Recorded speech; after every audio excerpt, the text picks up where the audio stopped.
What's up with you guys? It is your boy West Coast, and we live in the building, man. How is everybody doing? How is everybody doing, man? Man, it's your boy West Coast. It's Uncut Cowboys, man, and we live in the morning time, not in the afternoon time, but we live in actually the afternoon time, because when we usually do this, it's usually late at night. You know what I'm saying? So we can just talk and say whatever we want to say. You know what I'm saying? Like we at our mama house. Well, I can't really say what I want to say at my mama house, but in my room. Oh You yeah, in good? my room, I be saying what I want to say. Yeah, you mean? You know what I'm Yes, talking about? sir. Real low though. You know what I mean? But, hey man, I got Henny the Moore from HTM Sports up in here. I got Landlord from Alabama up in here, man. And say, man, outside of them dudes being in the South, man, and I'm being on the West Coast, we are basically on the same time zone and the same mind zone, and we all woke up this morning like, damn. Yes, sir. It sure is quiet on my timeline this morning. That's all I got to say. We gonna Oh, listen. God damn it, listen to me. And I said, God damn it. So my pastor don't be inboxing me. Listen right here. We gonna talk about some Cowboys this morning, but I needs to know why my timeline is so quiet. Some crickets out here. I should have got a cricket man. sound effect. Hey, I don't know. I heard an XFL quarterback beat the best team in football. I don't know. They God woke up like damn.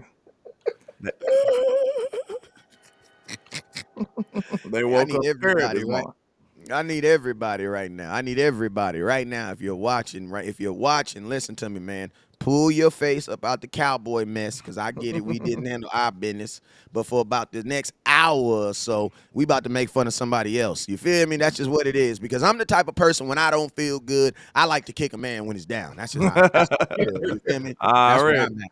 You feel me? So, yo, man, it's your boy West Coast, man. You guys already know whenever West Coast goes live, there is two things you guys must absolutely do. Actually, I got to stop saying two things. I've been saying it for 3 years because you guys know I ain't been on YouTube like that. But it's actually three things that you guys can do. And guess what? They all start with an S. First thing, on all platforms, YouTube, Facebook, your mama's little cell phone with the small screen. I need all you guys. I need everybody right now to hit that share button. Now, if you don't know what the share button looks like, I want you to think about an Eagles girlfriend. Think about an Eagles fan's girlfriend. All right. Now think about the American Eagle. You know that big ass yellow beak on the front of it. That big ass beak. All right. That's Imagine that big ass beak. Now look at the bottom of your screen down here. You're gonna see a little icon. It looks like that big ass beak. I want you to punch that mug. Punch it. No matter what platform you're on right now, I want you to punch that big old beak right there and share this content all over the world if you Give may it a dare. haymaker. Give it a Your haymaker. haymaker, you feel me? And more importantly, what I also want you to do is share it to some Eagles fans, because I feel like ain't gonna be too many of them up in here today. You feel me? So That then little absent.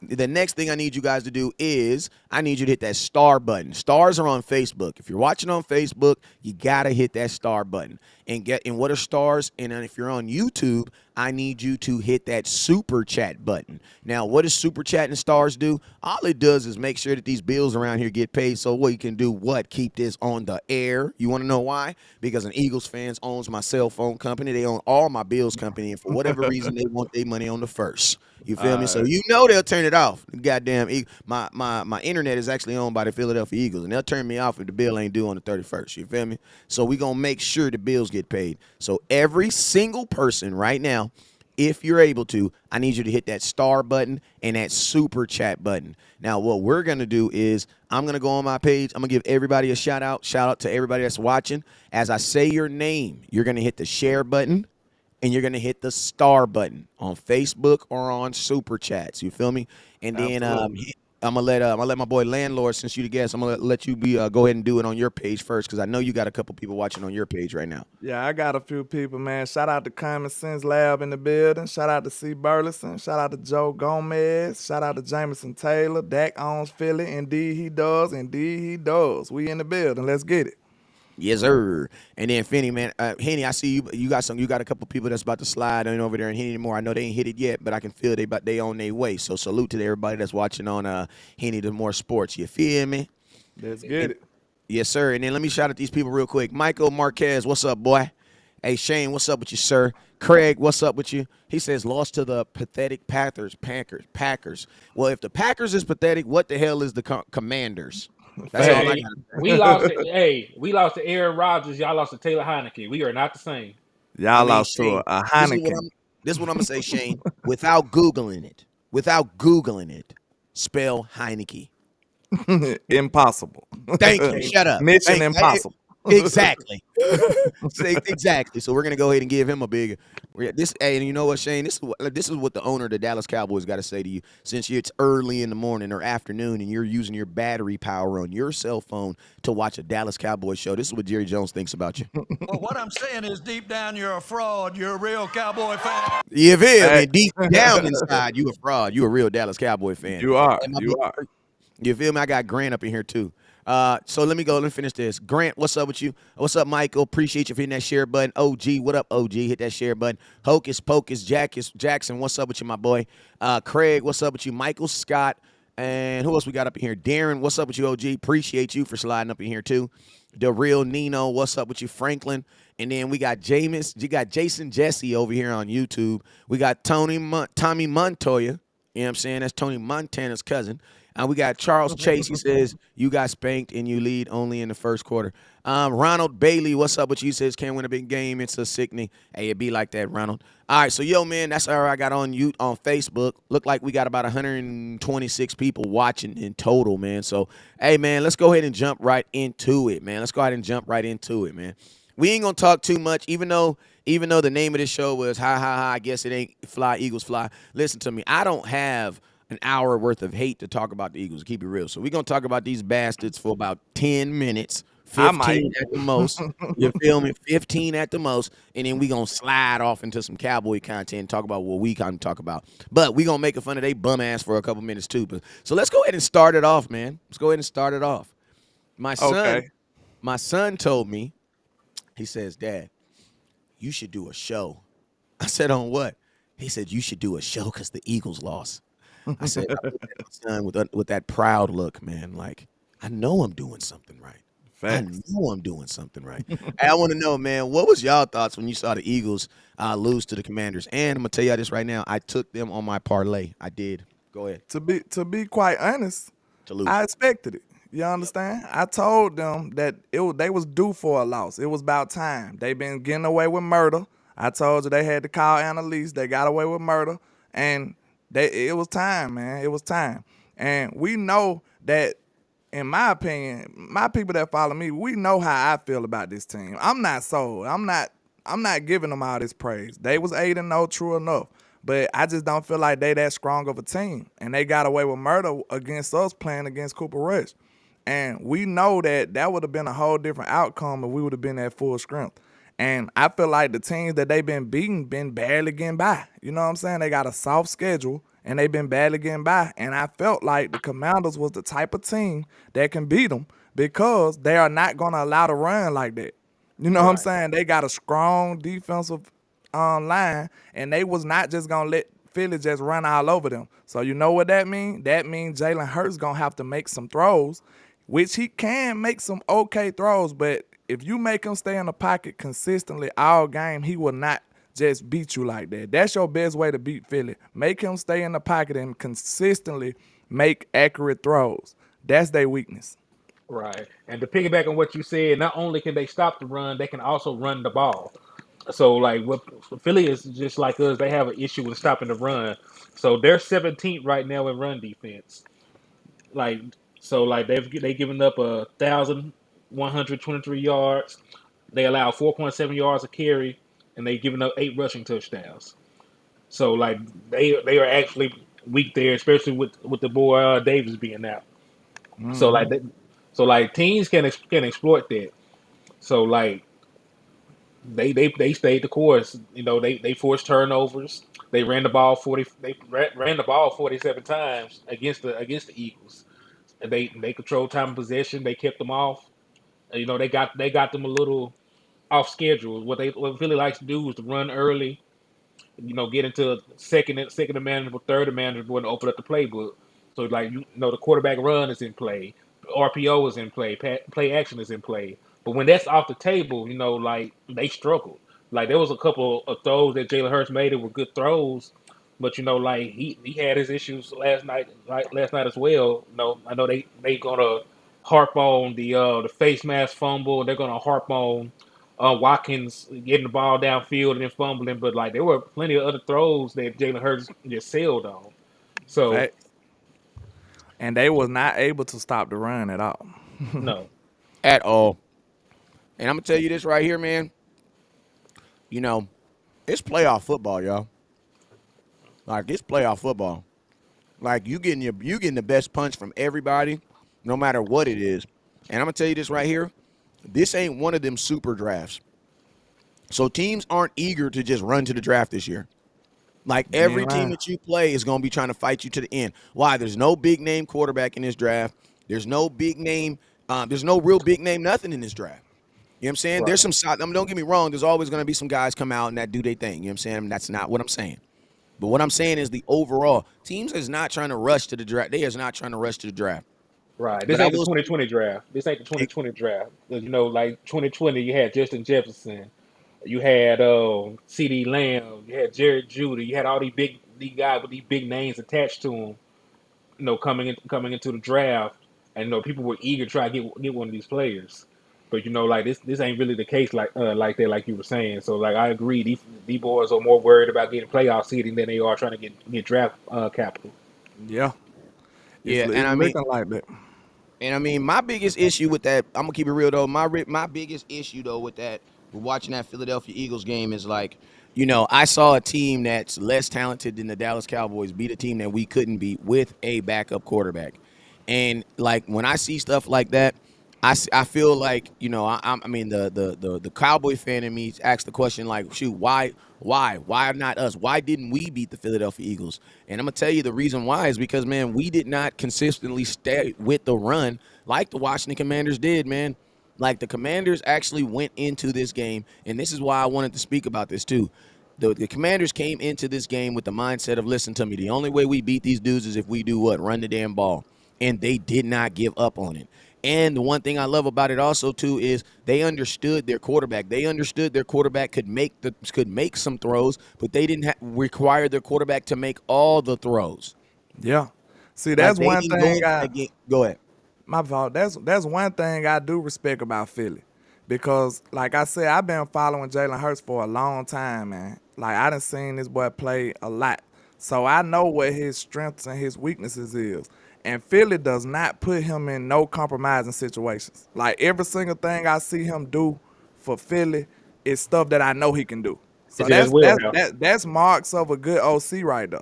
Know what I'm saying? They do not ask him to do much more than he's capable of ever. And Facts. like that's a great sign of a great OC, man, cuz you think about it. They don't care about the narratives that's behind Jalen Hurts. They don't care about the media. They just doing what works. And I respect that. You know what I'm saying?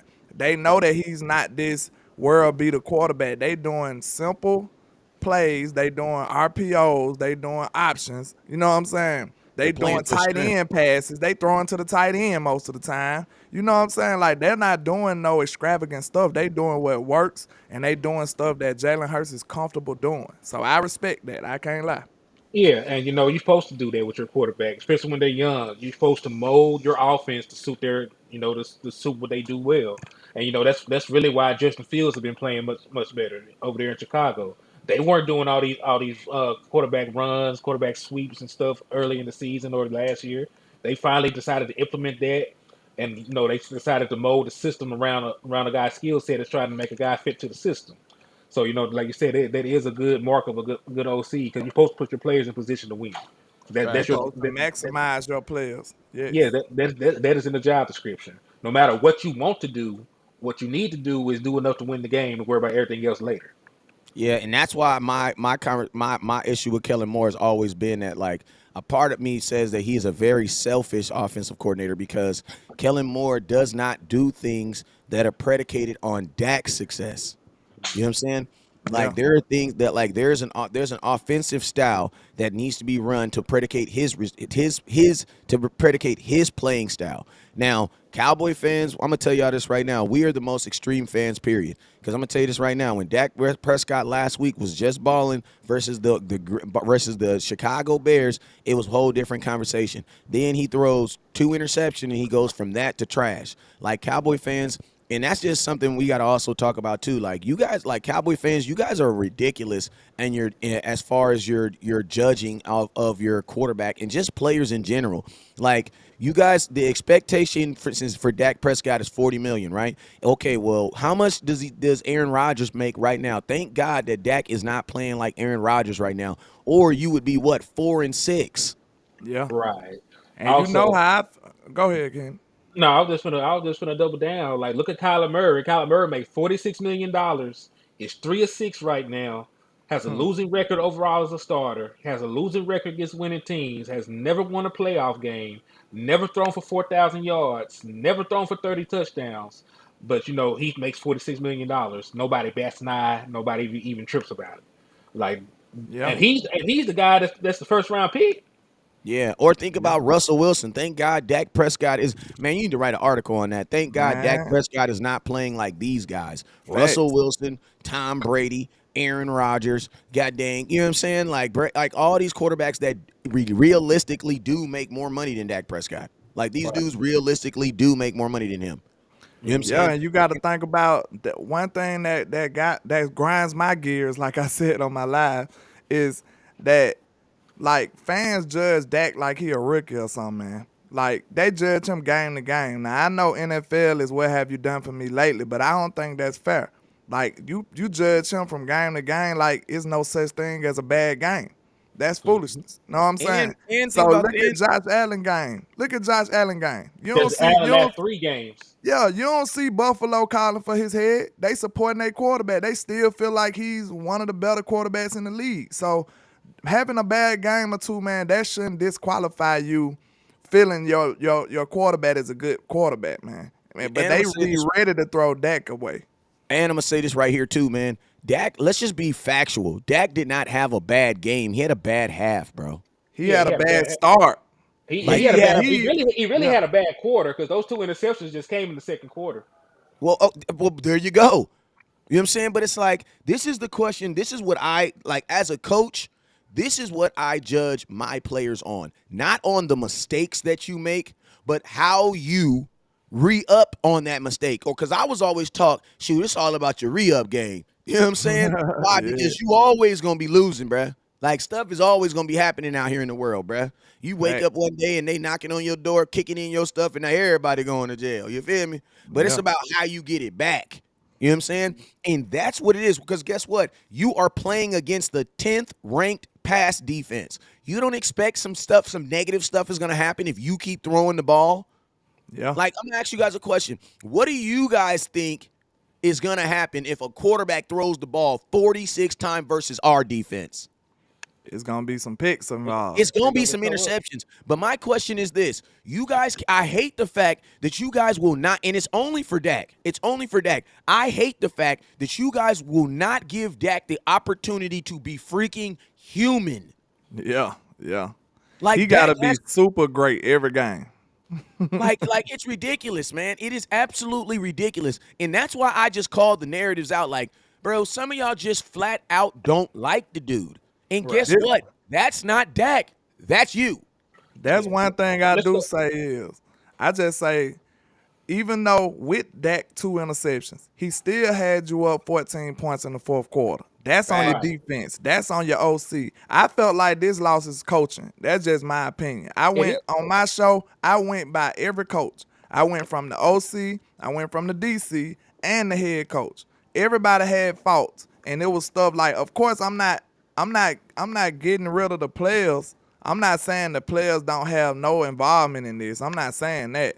I'm just saying that the coaching did not do them any favors of getting this win. You know what I'm And saying? what's real quick, what's Dak Prescott's listen, I'm gonna ask you guys a question, right?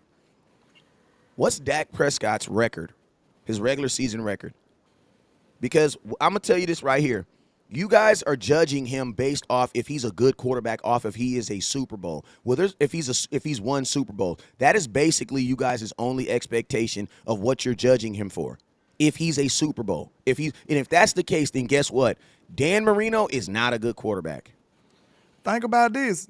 Like They you got love- to like, hold on, no, because there's people in the comment box right Yeah. now that's saying, "Oh, in the last 7 years he hasn't done anything." Guess what? Dan Marino played 14 years, never won a Super Bowl. He's not a good quarterback. You listen to me. I'm okay with agreeing with you on your narrative about Dak Prescott if you're okay with agreeing with that.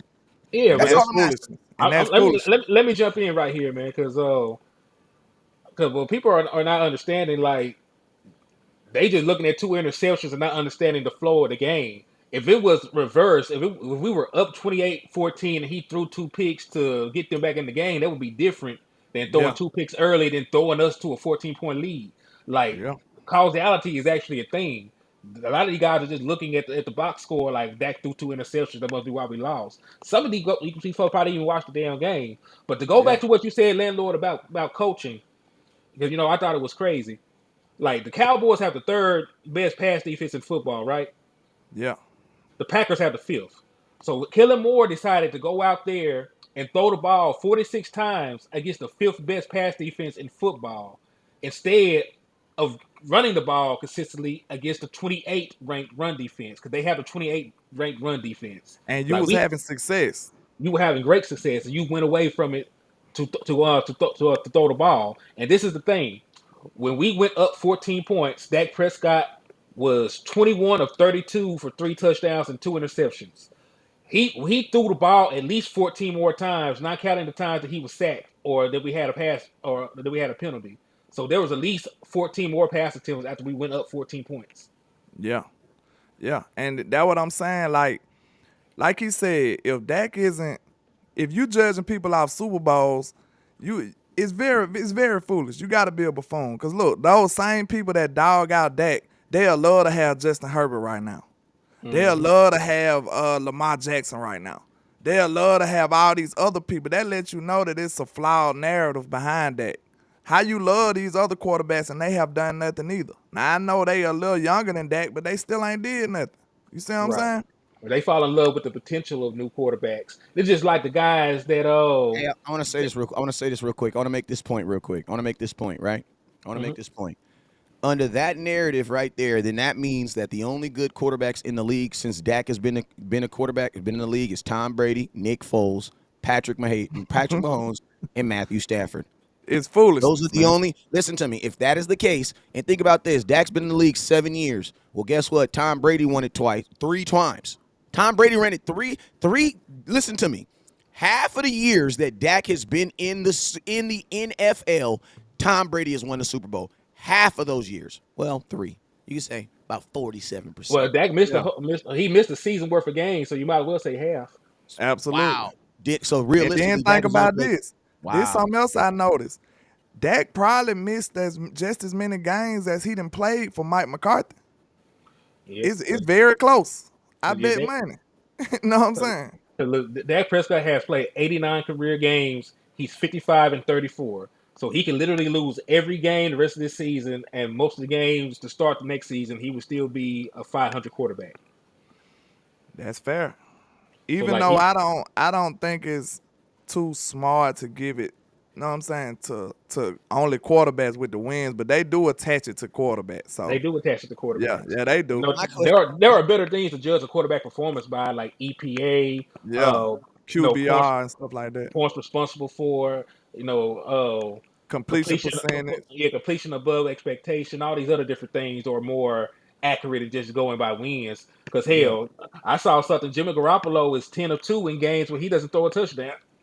All right, Look, Joe Burrow this is had what a I horrible want to do. game This is what I want to last do year. real quick. This is what I want to do because I'm sick and tired of these. I'm absolutely sick and tired of all these comment warriors, right? So this is what I'm about to do. I need a certified Dak. You know what you're talking about. Dak ain't a good quarterback. The call-in line is on. Let's get it.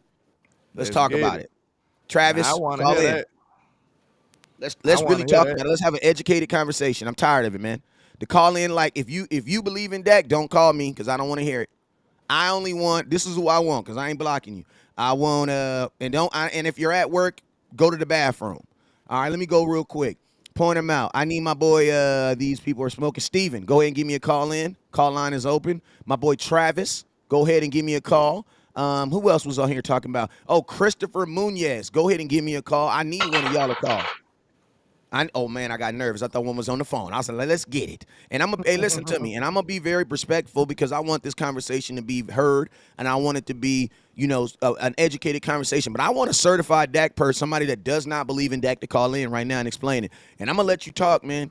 I'm not gonna cut you off. We ain't gonna argue. Some of my people on here hit that line too. Hit that line. We need that Y'all line. ain't never got to talk to me. So. Like, cause listen to it. Listen to me. You guys don't ever. I feel like the guys that feel like Dak is not a good quarterback, I feel like y'all don't have a voice. Guess what? My boy Boss Cowboys said it. Everybody's voice matters. Your voice matters this morning. So this is what I'm gonna ask you to do. Hit that call-in line.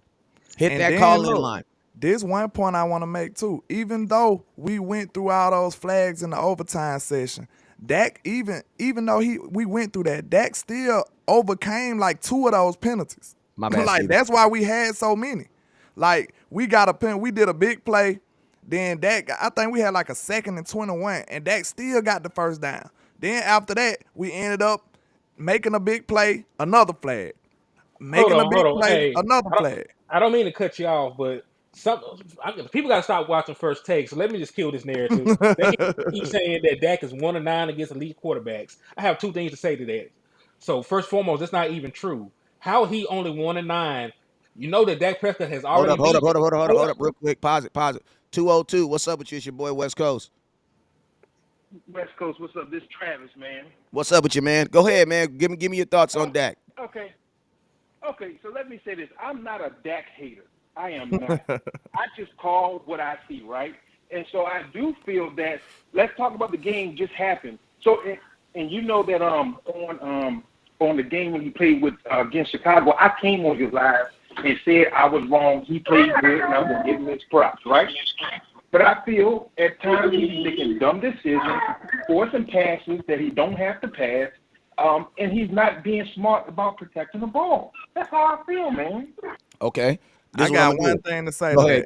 I'll be last. Go ahead. I got one thing to say to that. That's true. But if you watch football, most quarterbacks gonna make mistakes sometimes. And one thing I think people fail to realize is Dak is still getting used to this O-line too, people. People forget that. Hey, can you hear landlord speaking? No, I can't hear him speaking. Oh, he can't hear me. Let me see. Everybody else hear me, right? Yeah, everybody else hear you. Can you, Henny, say something real quick? Can you hear me, kinfolk? Travis, can you hear me?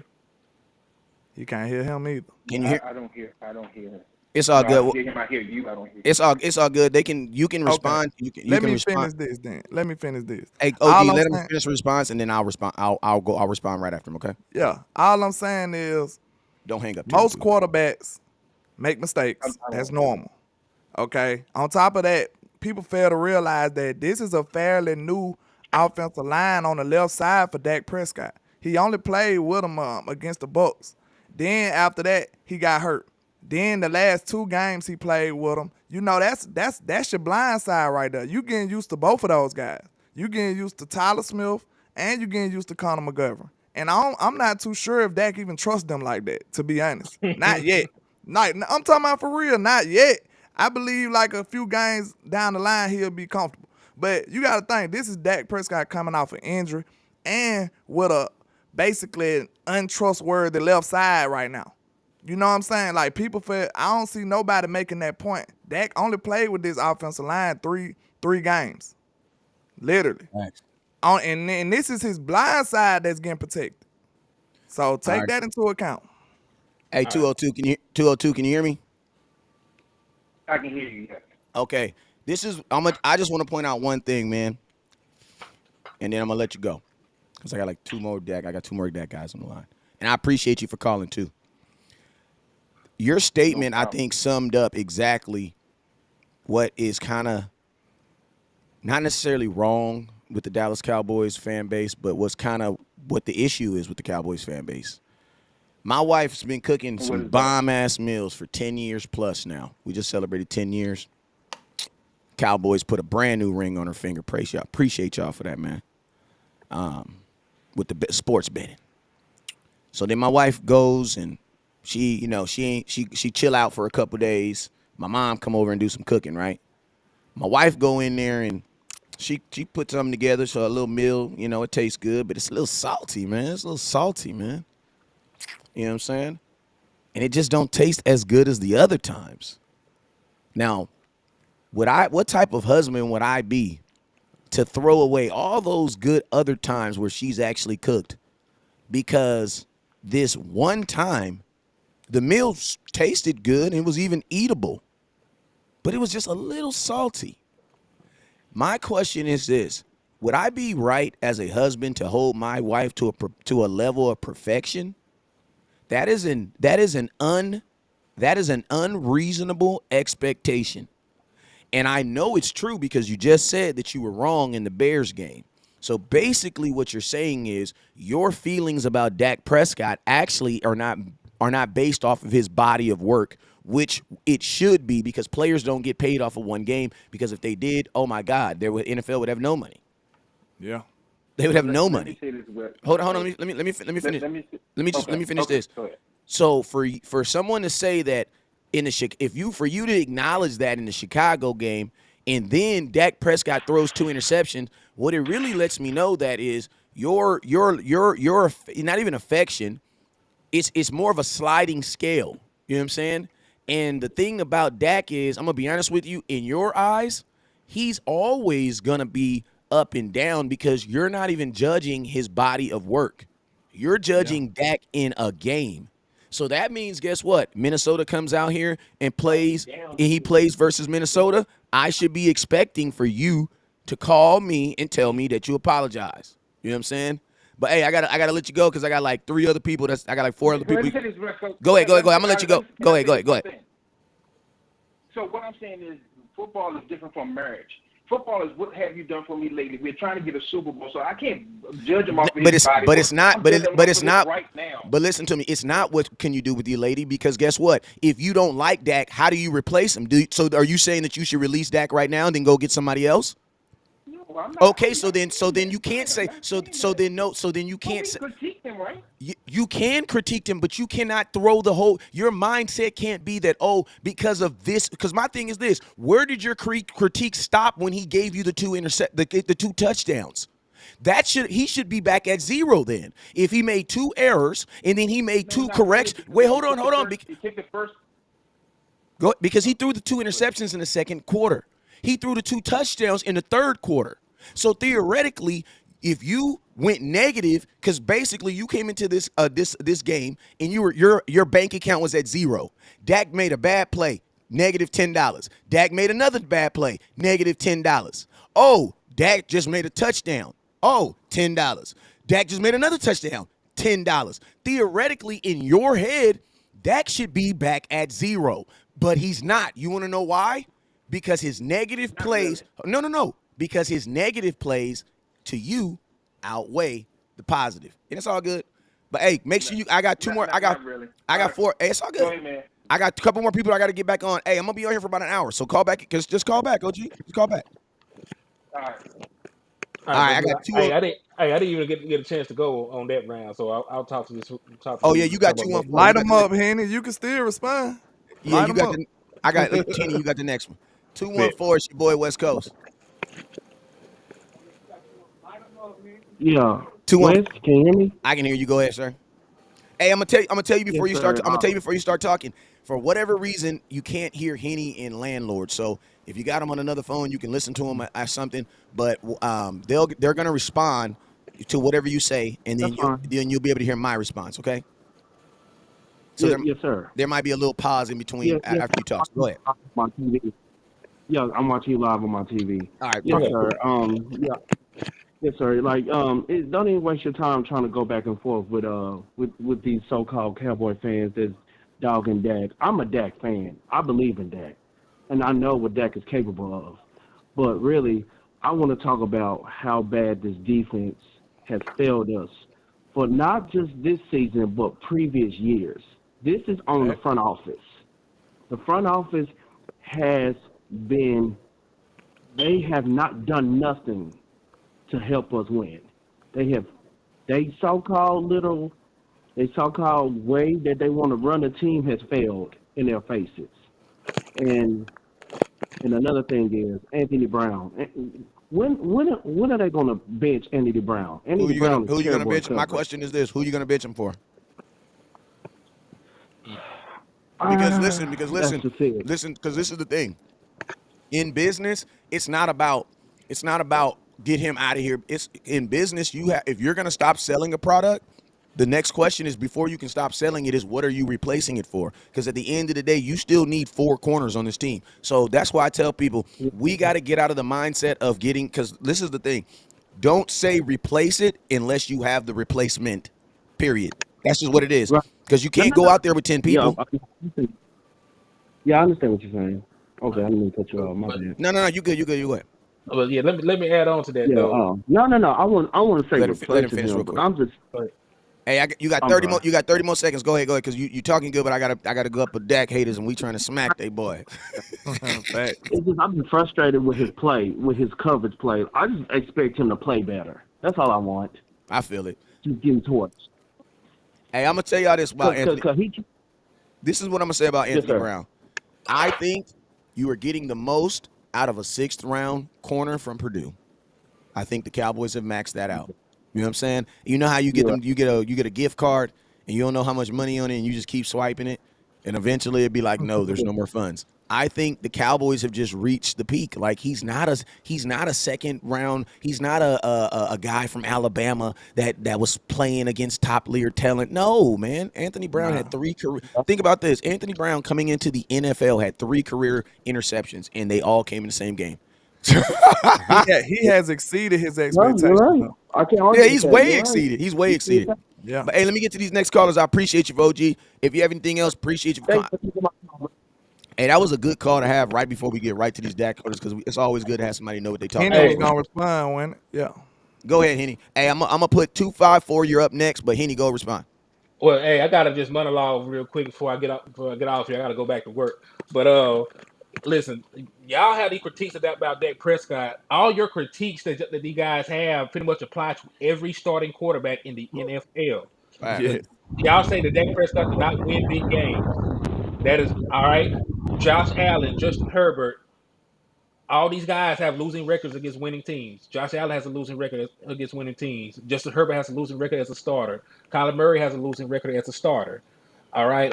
Kirk Cousins, he has a horrible record as a starter and against winning teams. Derek Carr, all these other guys in here, the only guys you can name, that actually have winning records are guys like Tom Brady, Pat. Patrick Mahomes, Yeah.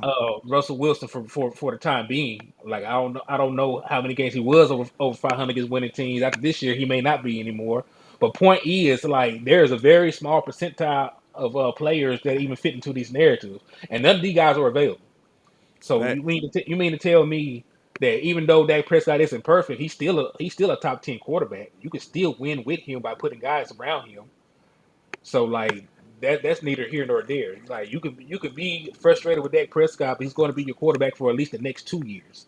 So unless you have alternatives about guys we can bring in and actually come in and produce Play and like better and play better. Not and even play just guys better, you can bring in, guys that can actually come in and you think can play better. right? Because look what happened with Russell Wilson. The grass is not always greener on the other side. You can cash out and bring in a quarterback that is supposed to be better than Dak Prescott and not get anything out of it, just like the Broncos. So like you got to be careful before y'all try to crucify your quarterback. But I got to dip, man. I got bills to pay. I'm getting y'all good people. All right, All man. right, HTM. Already, All right, that y'all. was my No boy. doubt. That was my boy HTM. That was my boy Henny Moore from HTM Sports. Hey man, I got 254. You're up. It's your boy West Coast. What's up? 254. How y'all doing today, Let's get man? it. What's up with you, my boy? Nothing chilling. I don't want to hold up your time too much. I appreciate y'all taking my call. I just want to point out one thing. West Coast Cowboy. You're spot on with it's something you said the other day. I've been following you for like a week or two. I saw your page and started following you.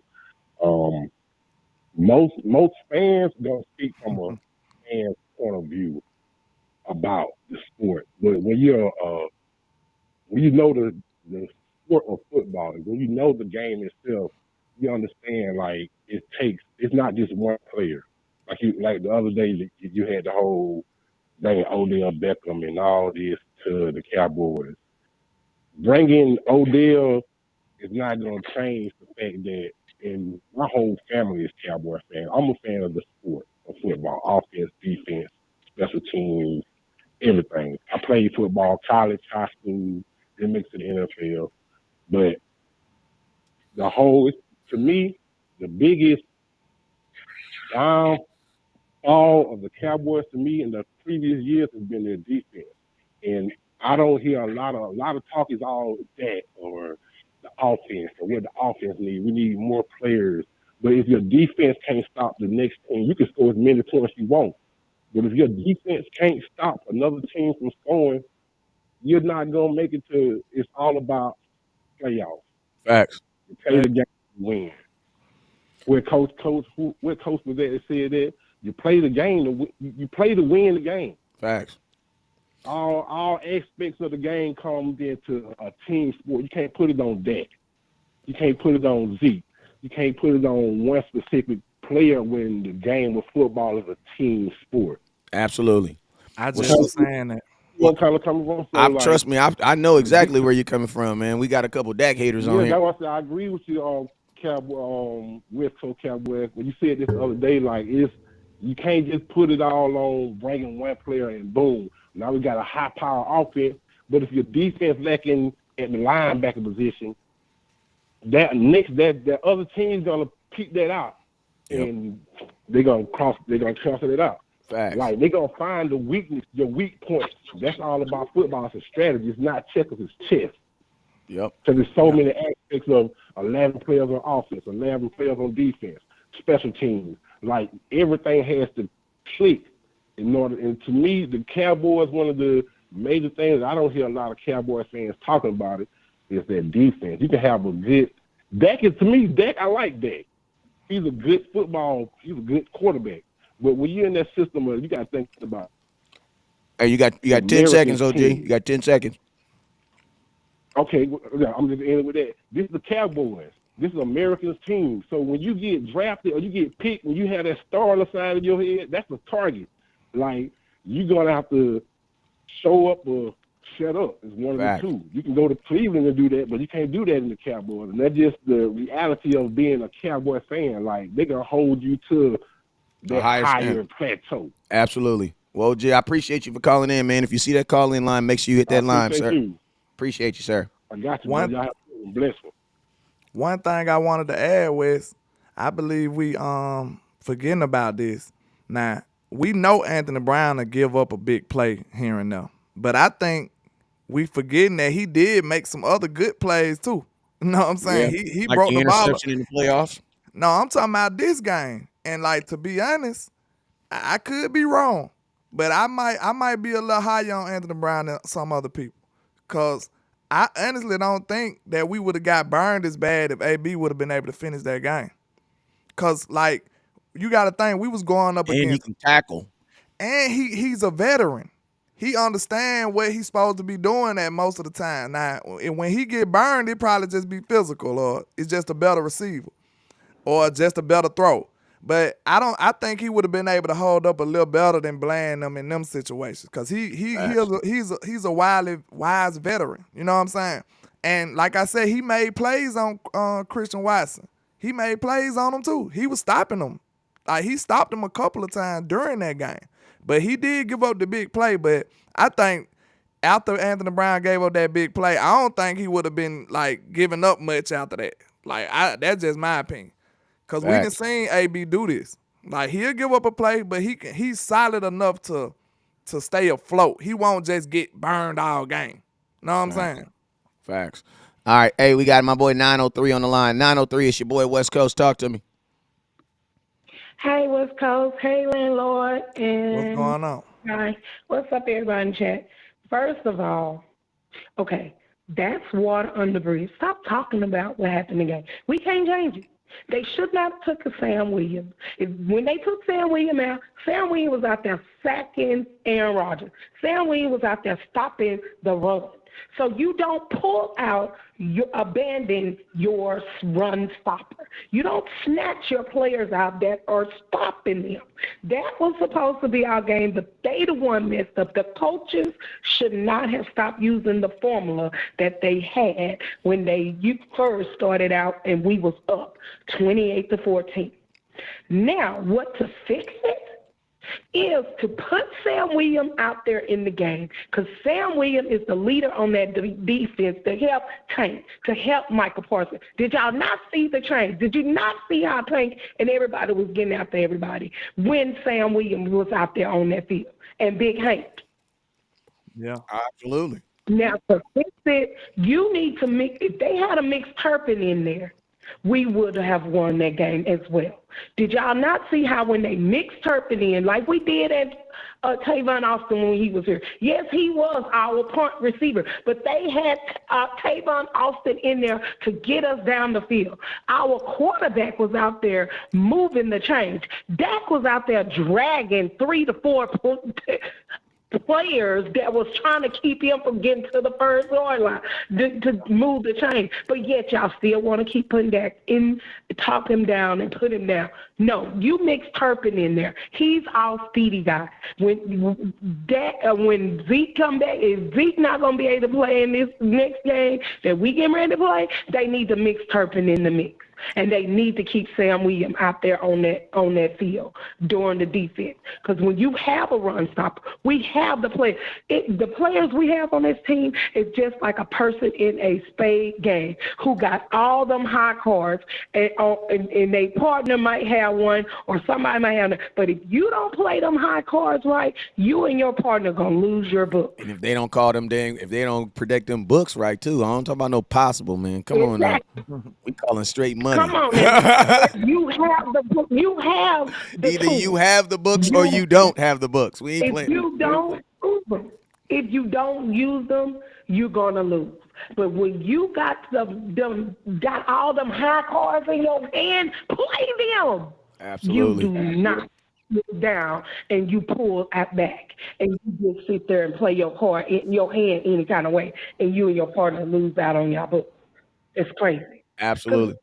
I got some good for that one, West Heck Coast. yeah, I appreciate So that's what I had to say, and all of the negativity need to stop. It's PVO up in here, people. This is positive vibes only. If you ain't going to be positive about your team, if you're tired of being a Cowboy fan, won't you go on and support somebody else? Because us true Cowboy fans, I'm 45 years old. I've been a fan since I was 5 years old, holding my Cowboy football in my hand, jump up and down, sacking boys and running and playing football with the boys. I know how to play football. I know what it takes to win the game. And I had to play against my tallest cousin, and I was the one sacking his behind and putting him on. She said her tallest cousin. I heard that. All right, OT, I appreciate you for calling in. As always, you already know whenever that called in, make sure you hit that line. Yes, sir. West Coast. Go ahead. I'm going to have to wrap it up out the wild. But I'm telling you one thing, though. I think you deserve a little flowers. I don't know if you can hear this. Can you hear that? Yeah, I can hear you. I think you deserve a little flowers, man, because you was the one that was bold enough to say, trade Dorrance Armstrong now. You know what I'm saying? And we could have got something nice for him. Now, hasn't Dorrance done cooled off a lot now. And I would much rather like to see Sam Williams get more of them reps right now. That's just my opinion. Sam and Fowler. So now, I'm not doing this to dog out Dorrance, but I feel like we can replace him with a more capable player. What y'all think about that, Trap House and West Coast chat? Because, like, West did say that, and I seen a lot of backlash from that statement. And now, to me, in my opinion, like, you know, I ain't afraid to say my opinion. But in my opinion, I feel like you was right, Wes. Real talk. Because now where is Dorrance Armstrong? Where has he been? And I'm going to tell you this right here. We need a freaking middle linebacker more than anything, man. More than anything. Yeah, we could have did him with a deal to get Roquan or something. Facts. All right, let me get this. We got like a gang of people waiting on hold. Let's get to them real quick.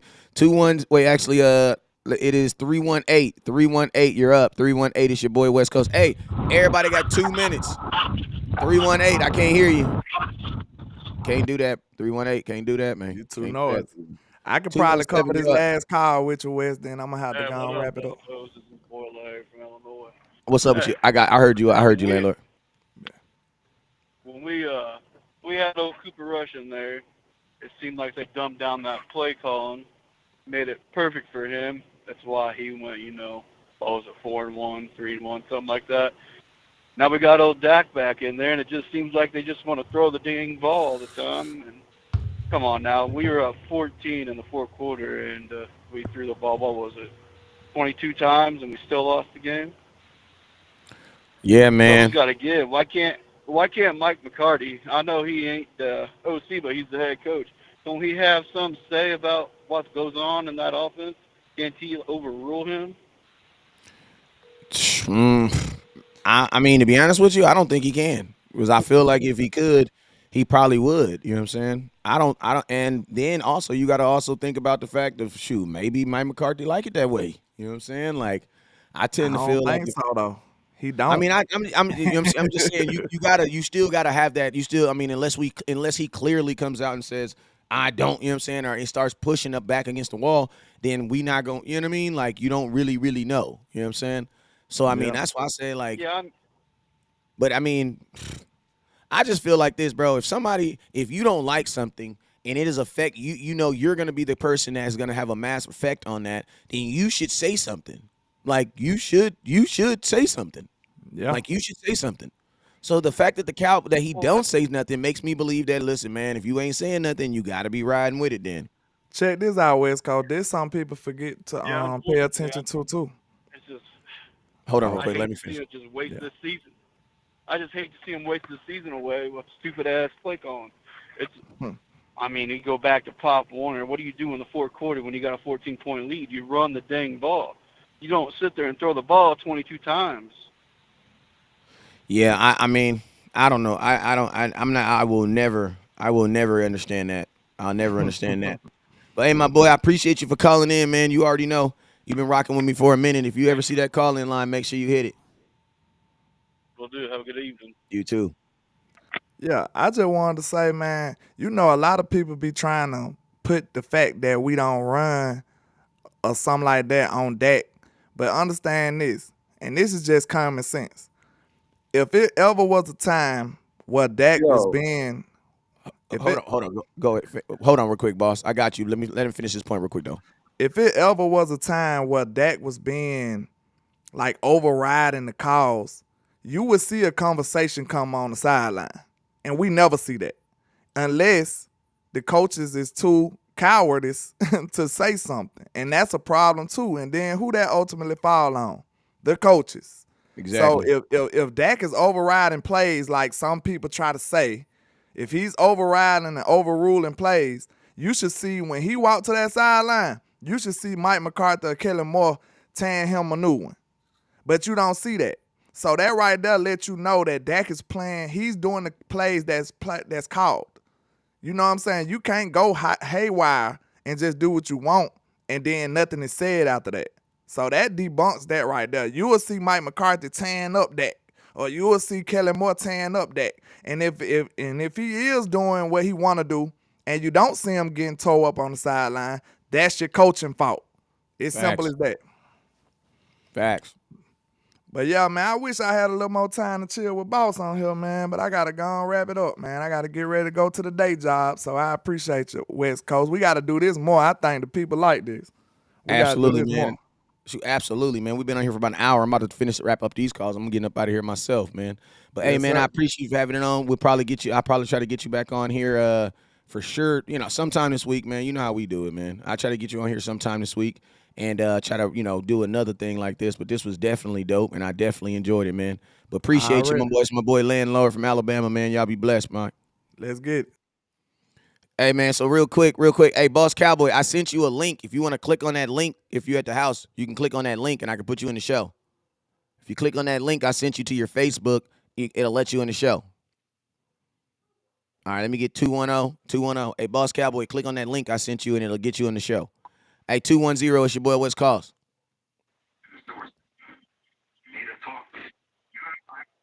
Hello, hello.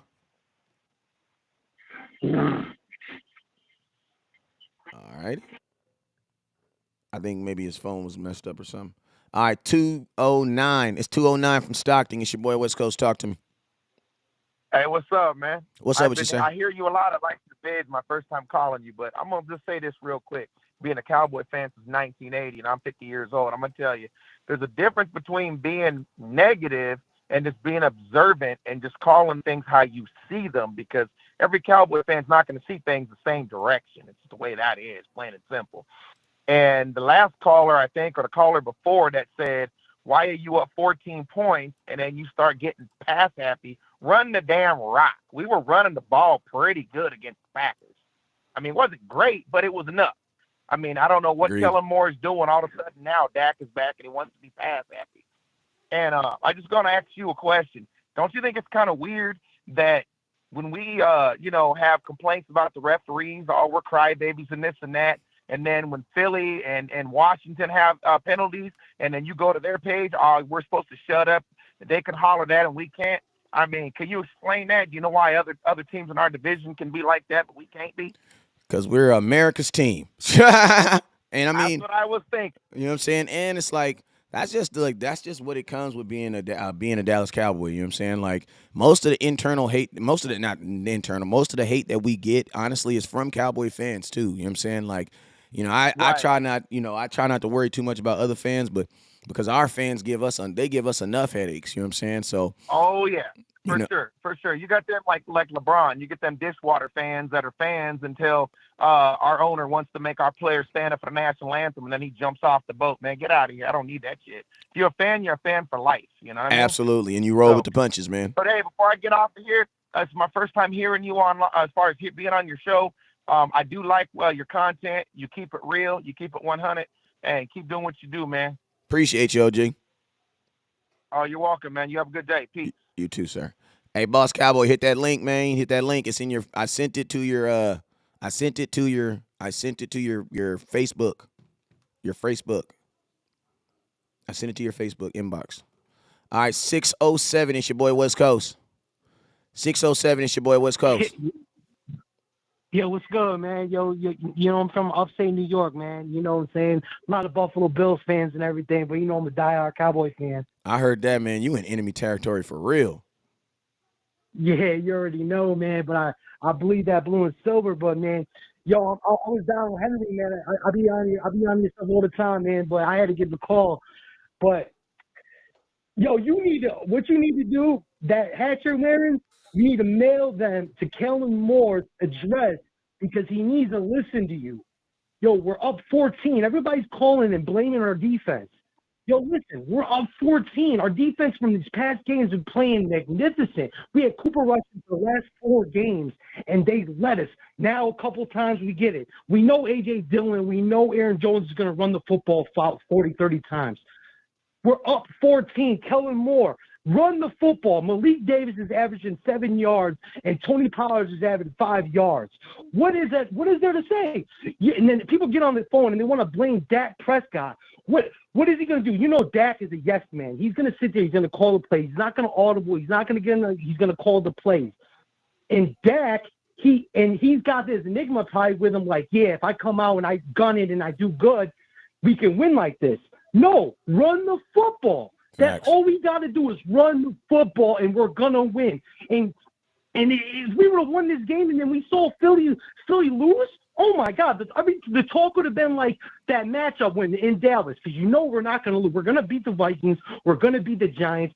Christmas comes up. We're gonna win. Don't let Philly slip. And then all this everybody's talking about is all gonna be irrelevant. I'm telling you, Kellen Moore, if you want to keep your job as a Dallas Cowboy, you need to run the football.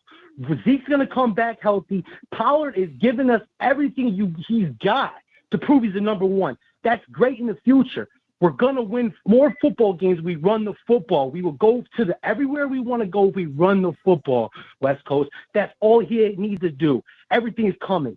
Yeah, we can blame him on the pass interference and whatever. Okay, but before that, our defense. Kellen Moore, No, you're putting our defense on the field. Not even 3 and out. Come Facts. on. Facts. Run the football. Run the football. We're going to win. That's it. Run the football. Absolutely. I don't understand it. I just sit there. I just don't understand it, West Coast. I just don't understand it.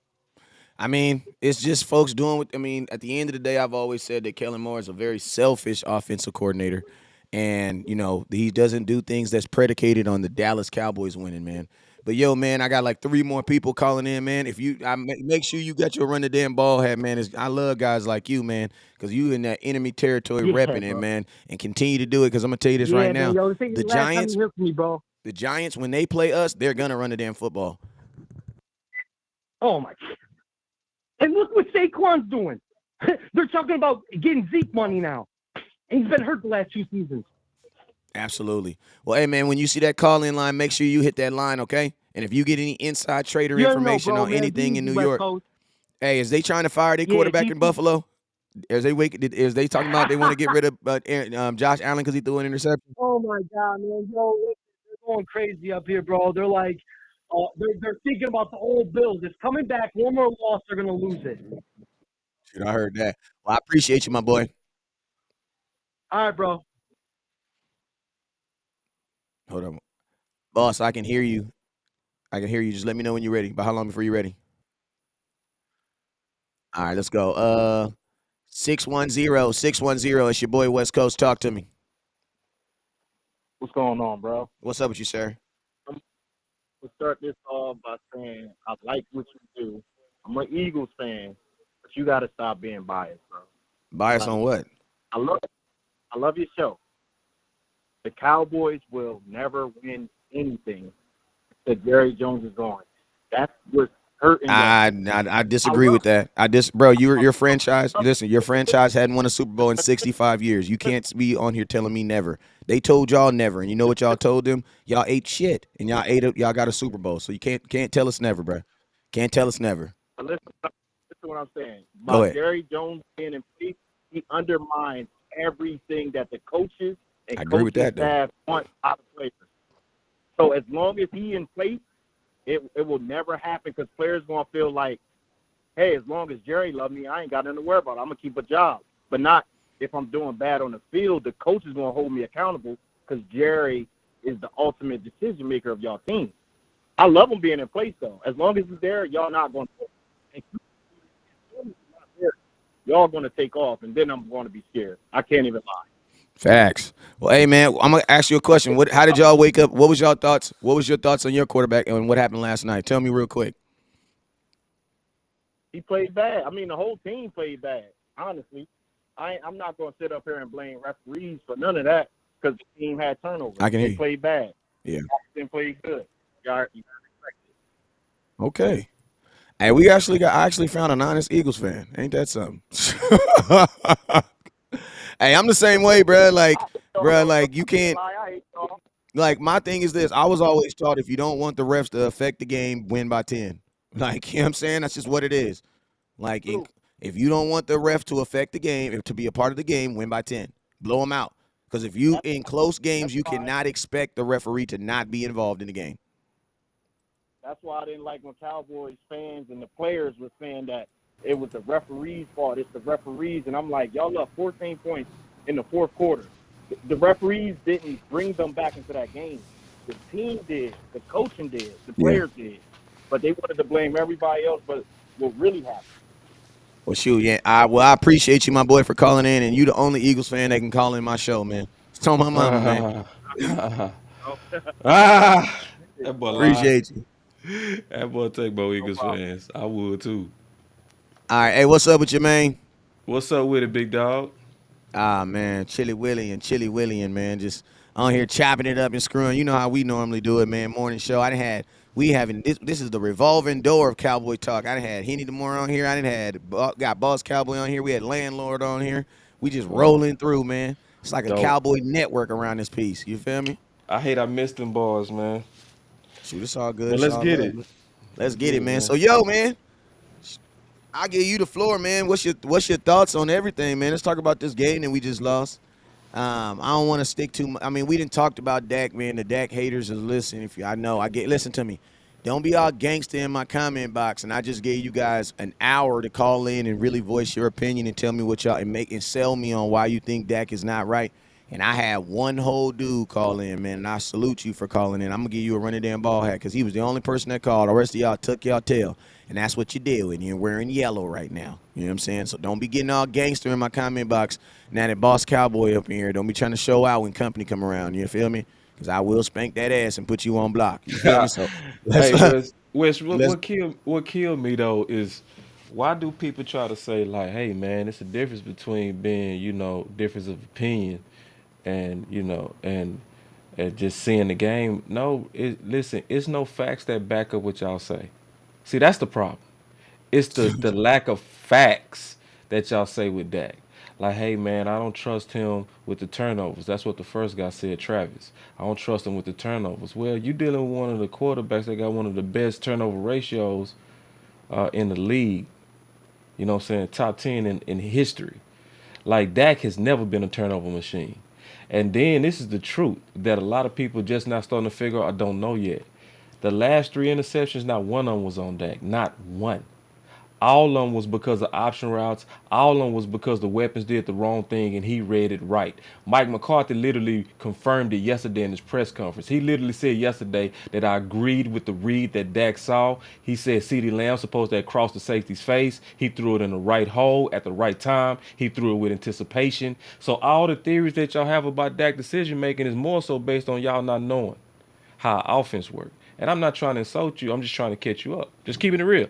Because see, we have an option route based offense. So that means that your receivers and your quarterback got to see this game the same way. So this is not an offense to where you say CeeDee Lamb run a post. I'm gonna give you the best ball for you to try to catch that post. It don't work like that. You know what I'm saying? So Yep. if it worked like that, you could blame that, but it don't work like that. Every now and then, you got two people literally reading the defense and supposed to see the same thing at the same time. And what happened the last three interceptions confirmed is that your weapon saw it wrong and Dak saw it right. Yeah, and you also got like this is another thing. This is another reason why I didn't want to bring Odell Beckham into here.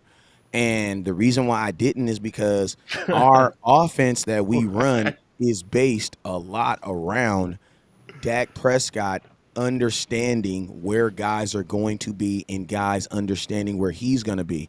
The reason being is because we run a lot of option routes. So what does that Yep. mean? That means Dak has to read the defense. Then Yep. once you get to your break point, he has to read your body language. Are you going left? Are you going right? Now, that is not the type of offense that you interject another wide receiver in the middle of the season. And if it could work, it would be working with who? Jalen Tolbert. Like, at least he would be getting passes. Now, I know people are like, oh, my God, he's a bust. No, I don't think he's a bust. I just think that this offense is not predicated for someone who has not worked with Dak Prescott. I just don't. That's why I'm really not even excited about James Washington coming in, because James Washington is going to be the exact same situation as Odell Beckham. He's another guy that's really never caught passes from Dak Prescott. What we really need to, and if you guys notice this, who does Dak have the most, Schultz. damn, you took the word out of my mouth. I knew you were You going. took the person out. Yeah. Who does he have the most camaraderie, or who does he feel the most comfortable throwing in whatever coverage? Whatever coverage, he can get it to Schultz. Why? Because Yep. he's played with him so long and Yep. he understands in an They see the option route. same things. Exactly. Because you got to think like this. In an option-based offense, the quarterback has to be able to read the defense and the wide And the receiver weapon. Hmm. and the wide receiver. Because if they're in cover, if they're showing cover two, but then they drop the safety and then they really cover three, then guess what? CeeDee Lamb has the option to do. He has the option to either go take that slant. Oh no, I'm not gonna go a slant. Why? Because if I take a slant, I'm gonna run right into the damn safety.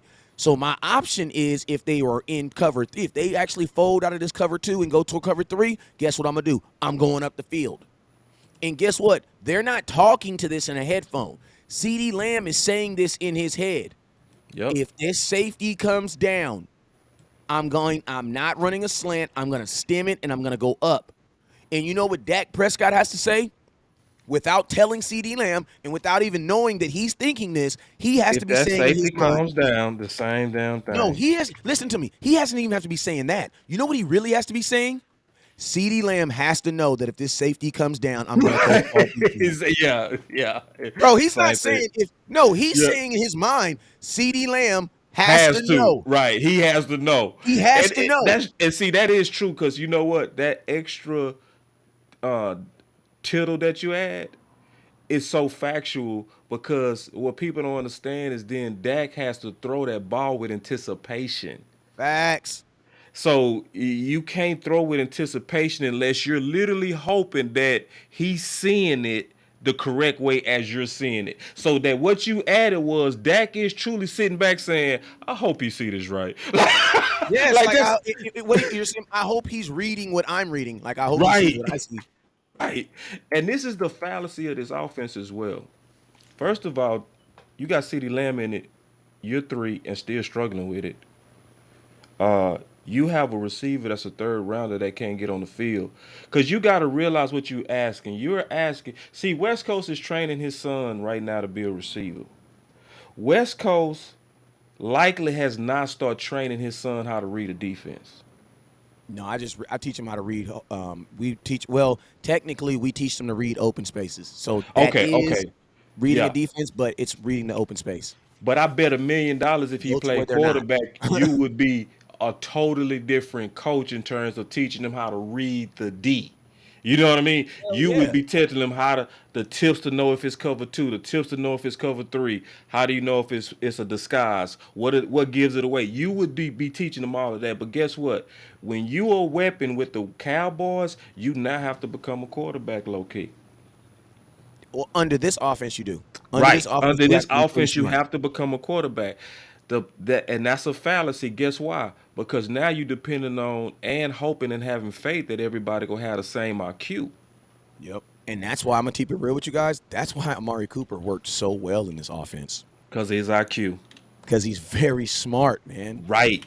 Bro, see. Yeah. And I'm gonna So tell you it's this: how many highlights do you see of Amari Cooper catching balls with 3 people on him? Not very many. How many catches? How many plays do you see of Amari catching passes wide open or off the backside? Nobody. Corners on this side. right. Yeah.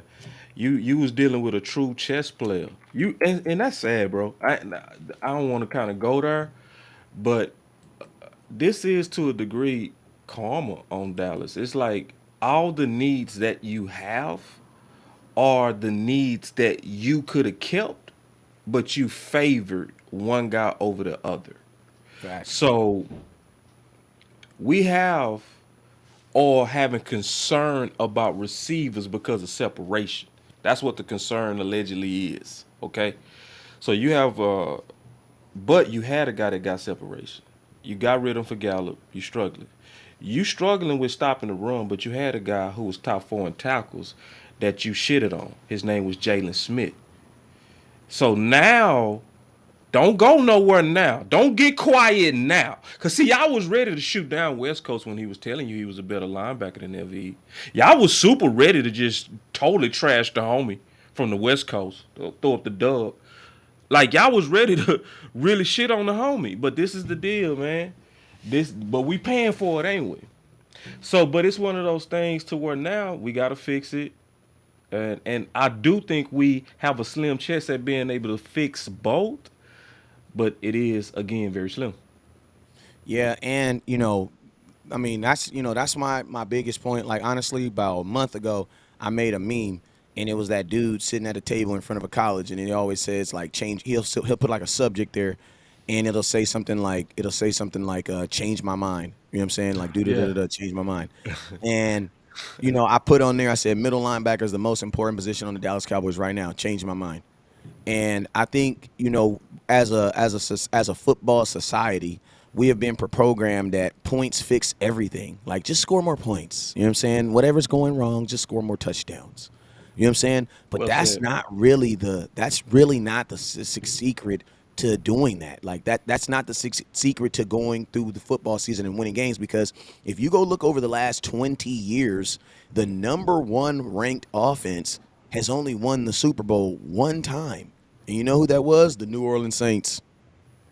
So it already shows you that in a world where you would think scoring the most points would make you the winner in an individual game, but scoring the most points in a season does not predicate to you having a successful season.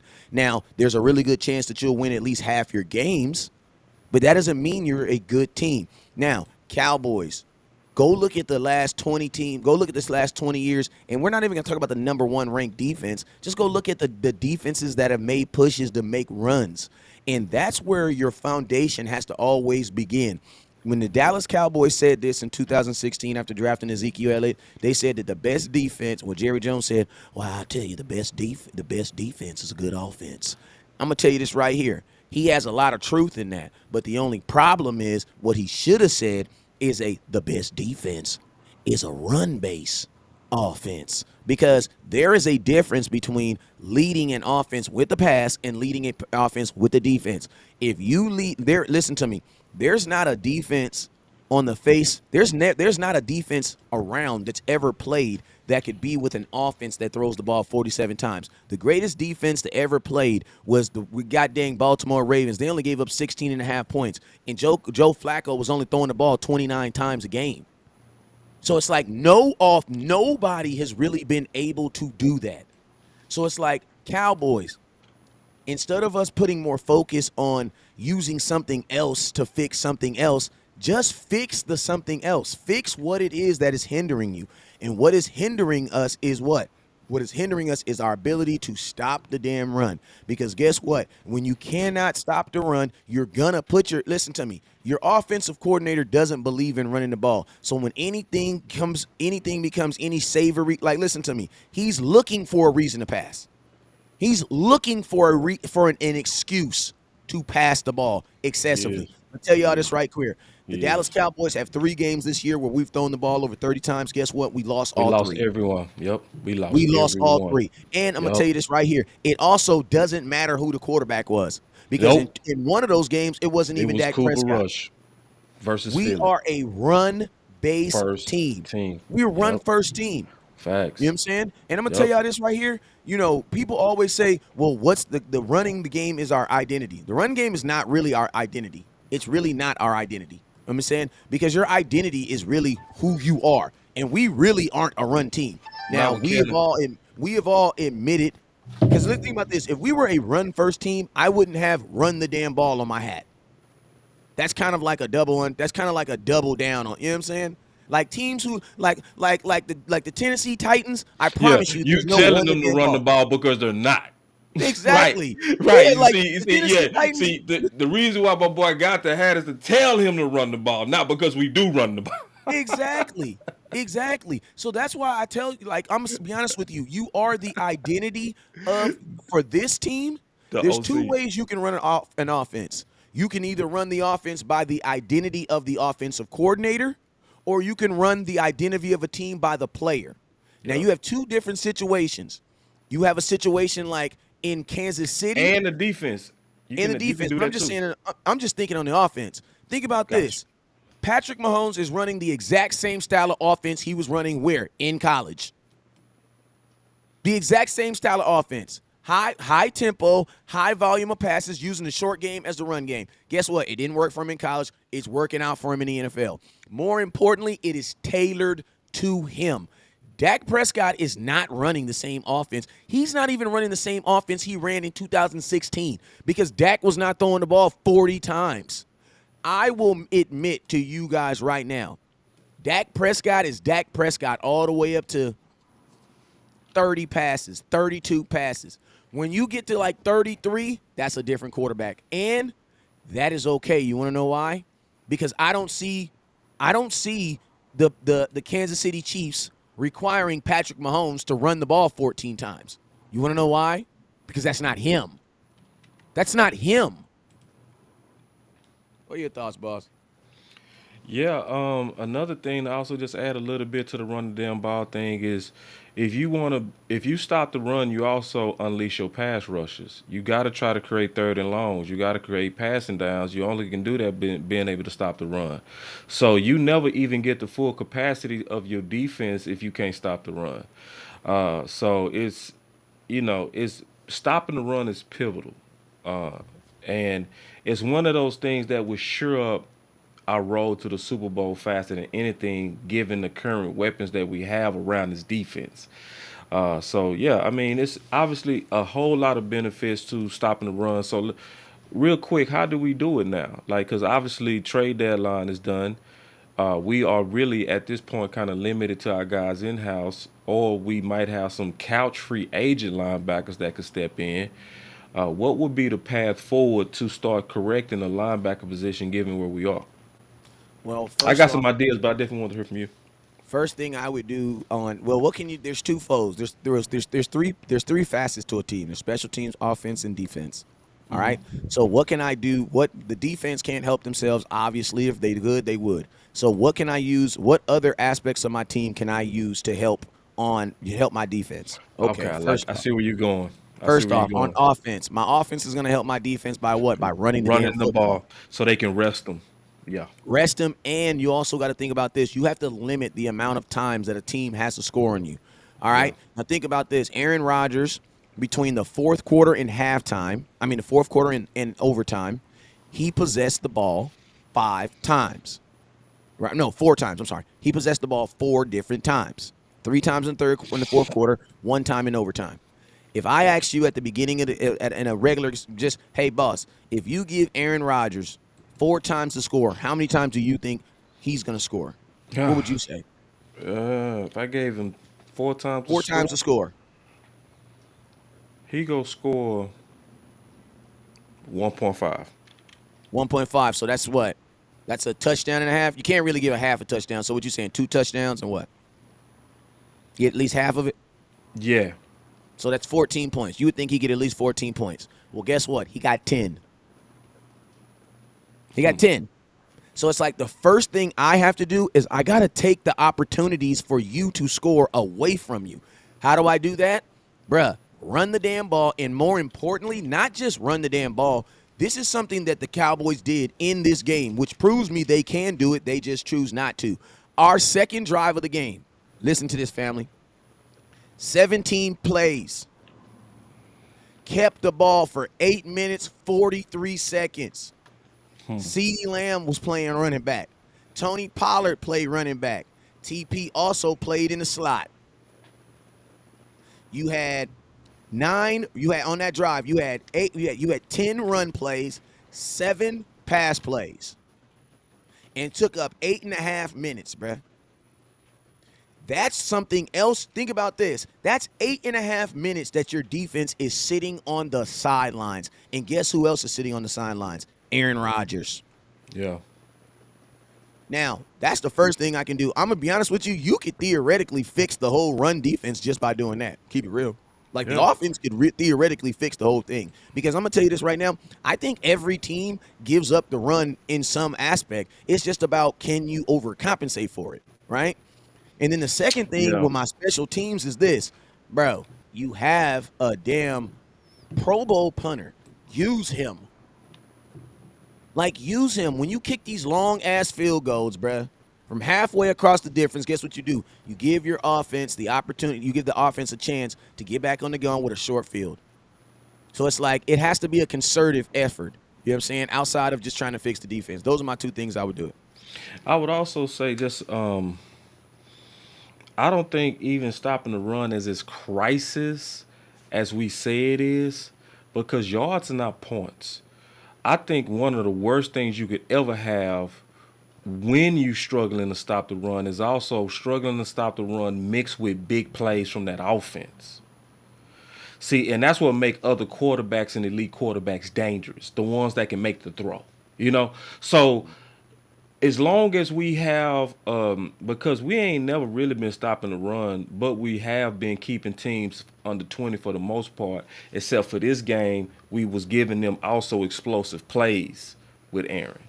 So it's so when I look forward, just looking at this season, when I look forward, an ideal matchup for us would be like a San Fran, where we go play a Garoppolo, somebody that's super hot and cold, right? But if we going against a quarterback that can strike you and we can't stop the run, we in trouble. We're in trouble because now That's what you I said. mix it. That's what I said about That's that. a bad mix, bro. That's mixing vodka and Hennessy. You hear me? You don't do that. You know what I'm saying? That's great. That's guaranteed throw up vomit. So it's my thing is, even if we don't have the perfect remedy this year, right, for stopping the run, we got to do like what you said. Do everything else to insulate it. Like everything. Run the ball, rest the guys, keep them off the field, limit the time of possession, limit the opportunities for the offense, stop the big play. See, that stuff you can control. Facts. You know, the other can you stop balls from just being able to bully you? Maybe you can't control that. Like keep it real, right? Because Exactly. Like exactly. we are now. We are who we are.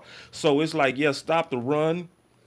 And if we can't stop the run, also emphasize those other areas that you just talked about and that I just talked about in terms of other ways to win these games, you know, because you know you have a stopping the run problem.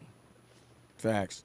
And I mean, it's like, and that's just with even just like, even if you are able to stop the run, like, even if you are a good defense, the goal of every offense is to be on the field. Like, even my offense, as good as bad as they are, you can't score if you're not on the field. So the goal of every offense is to be on the field long. And then the goal of every defense is not to be on the field long. You know what I'm saying? Because no matter how good your defense is, at some point, good offense is always going to be better, good defense. That's just what it is. Why? Because unfortunately, the damn offense knows the play and the defense doesn't. So that's just how football works. That's why you see great defenses that still give up big catches and get plays. Why? Because, bruh, the offense knows the play. The defense doesn't know the play. You know what I'm saying? They don't know what's going on. They're reading hips and reading reactions and things like that. So it's like there's always going to be those chances and those opportunities. But that's why the Dallas Cowboys in this situation, man, in this year, like I don't really think you can upgrade the physical paralysis of our middle linebacker because I don't think there's a brain out there and a dude with a body.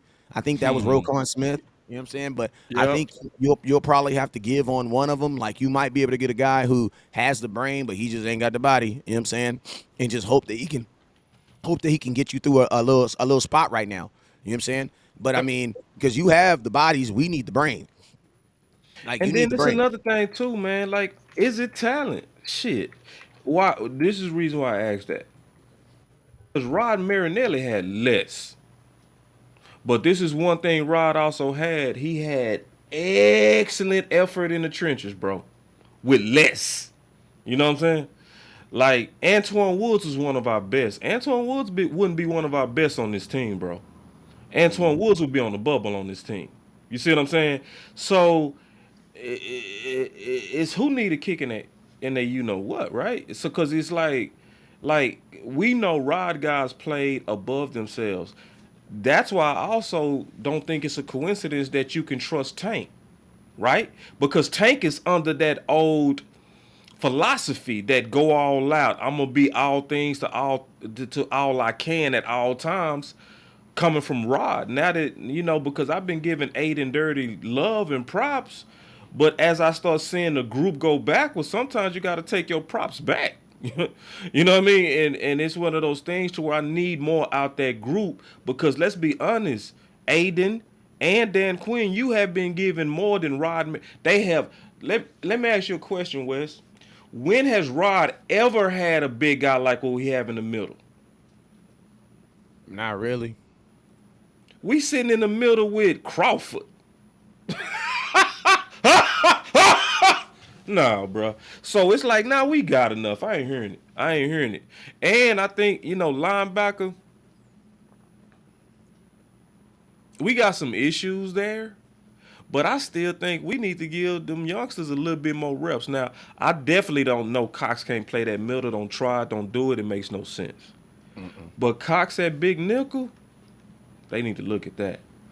They need to look at that because Cox at big nickel is basically playing the weak side linebacker. That's what big nickel is. It's a weak side. No, it's a strong side linebacker. I'm sorry.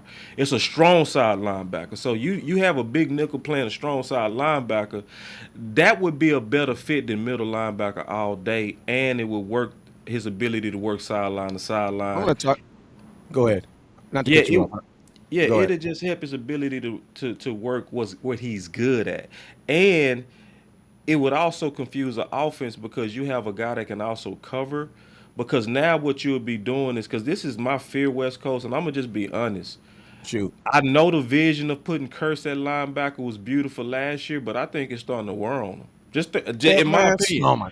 It's wearing on them, bro. And it's like, cause see, sometimes you need genetics, dog. I know that my boy got heart, but bro, sometimes you need 20 pounds of what your mama gave you, bro. And that's the genetic muscles. And that's where Curse versus Cox, is we need to look at that and see we don't have too many more games to experiment. Hey, boss, I want you to talk about this comment because this is up your alley. Because I got my boy, Mr. Coleman. He says he's having an issue understanding what happened on the interception where Dak threw the interception to. He was trying to get the ball to Schultz, but he's basically not understanding that the reason why there was two wide receivers going in the same area and they technically weren't supposed to be going in the same area. Because think about this: if they're both going in the same area, you know what that means? That already lets you know that the wide receivers were wrong. Well, that's right. I mean, That so lets well you said, if bro. there listen to me. Yep, If there's that's ever it. if there's ever an interception where there are two wide receivers in the same exact spot, the Somebody wide didn't have the receivers are right wrong. depth. Somebody The had wide the wrong receivers depth. wrong. You already Fact. know the wide receivers wrong. You want to know Yep, you why? Because there's automatically not know there's no design where you go put two weapons in the same place. in the same spot. You don't know why? Nope. Because if this guy has a cornerback on him and this guy has a cornerback on him and you throw the ball to the same place, you know what you really have? Four dudes breaking on one football. The Facts. chances of that ball getting There's caught never by gonna an be a offensive design. player are very slim. Right. It's never go perfectly said. It's never gonna be a design like that, Wes. Perfect. I Never. mean, you or your perfect button. But I'm gonna tell you the reason why and I'm a guy who likes to draw, and I should draw it up right now, You so I think should. I will. So That this is makes what sense. happens, right? This is what you Yeah. have, right? You have it. It's a double, like a double. Not a. It's not more like a double post or anything because it was too deep to be a slant. This is the way option routes run. This is how they look, right? It looks like a. Can you see this, boss? I don't know if y'all can see it. I mean, boss know what it is, so he ain't really got to see I it. You see got to it. see. It's like a Y, right? Now, if the corner is sitting right here, you can break in this way. The corner's over here, you can break in this way, right? Now, the up man's job is if he breaks his too early, guess what he's going to do? Because they both have guys on them. He's going to bring his man into the actual play. The problem is Dalton Schultz came right here. He came right here instead of getting up here and out of the way. Because once he came there, guess what happened? Now you have, goddamn, the exact scenario I just said, where you have two cornerbacks. And remember, wide receivers, the only time wide receivers are at a disadvantage is when they're running. Why? Because the quarterback is behind them. So who's actually looking at the football? The two defenders. So you have Yeah. two guys running to the same spot while two cornerbacks is looking dead at them. But that And ball's then going to get taken. and then it get even worse because it was in the red zone, so that means it was way Which is a less space. smaller area. The Yeah, red. it's Listen way to me. more It less is space. So when exactly. you And I'm gonna got tell you you this. got two Go men, ahead. you got two people in the same place in the red zone. That was an Listen, my error boy on Travis says them, this. bro. My boy Travis says this, boss, and I'm gonna get this Hmm. to you. He says, "Why did Dak throw it if he saw that?" I know the answer. It didn't Okay, develop like that. okay. So Go ahead, Travis, boss. and you asking a straight up question. It's a good question. I don't sense that you on some hate or dumb shit. Oh, excuse me, hate or dumb stuff. Cause you got fans. Excuse me for cursing, Wes. I'm gonna respect your channel, bro. You know I didn't mean to curse, bro. Man, you know everybody get two a day. Thank you. I went So up. appreciate that. So Travis, I don't sense that you hating. This is the deal, bro, and you just want to know the answer. So, and I invite you to do this. Go listen to Mike McCarthy and Dak on the press conference from yesterday. You don't even got to take my word for it. They fully explained the whole concept as well as the playmaker Michael Irvin. So what's supposed to have happened is that CD Lamb supposed to have went across the safety's face going flat, right? And they do it based on reading the Flat means coverage. like this. Yeah, I'm just yeah, showing them. yeah. Draw it up for him, please, Wes. I Flat appreciate means that. this. This when he You're says right. flat. I Flat put just it on means that move paper, bro. I don't think and they go go flat. see it. Can you draw That's the flat. route up? Can you draw That's it called going flat. if you don't mind, Wes? Yeah, Yeah. Let that's me take a flat picture. right there. What he just drew at the bottom, that's flat. That's what CD Lamb supposed to have done under the in the hole once he broke past the linebacker.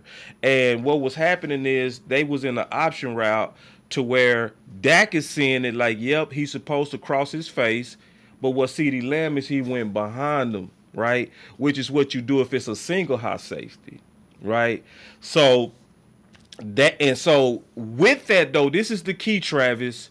You can't make that throw unless it's with anticipation. And West Coast go show the film. I'm gonna show the film on this too later today. I'm gonna show the film to where you cannot make that throw unless you make it early, and that's what make option routes dangerous. Thank you, Wes. Perfect. That's flat. That's what make option routes dangerous if you can have the weapons on the same page with the quarterback. This is also where West Coast was dead right on the advantage of Schultz and why they low key had to tag him. Because athletically, he is not a super good tight end. But understanding this system and option routes, he is a 10 out of a 10. That's Facts. why Dak can trust him. Because see, Dak gotta make all these throws with trust. Because guess what? When he make this throw and you wrong, he get blamed. Yeah, because you don't see all you see is him running down the sidelines with his hands up, and they see an interception. That's just you know what I'm saying. And then CD And Lamb's the way our minds work, we not knowing that we looking at option routes, we thinking we looking at traditional routes to where you run one route and he gonna make the best throw he can to fit it in there. That is not what we do. So everybody, regardless of an interception, when you see it, when you understand this, I would recommend that you slow down your blame game. Just being honest. Slow down your blame game because it's likely more than what you think you see. It's almost just like when we get them flags and like they did with Kevin Josephs, right, Wes? Kevin Joseph got that flag. They said he pushed in the back. I was reading my chat. I'm pretty sure you was reading your chat. What was they saying? Oh, Kevin Joseph so dumb. Oh, he's so stupid. Oh, we need more discipline. I said, wait. Watch the play first.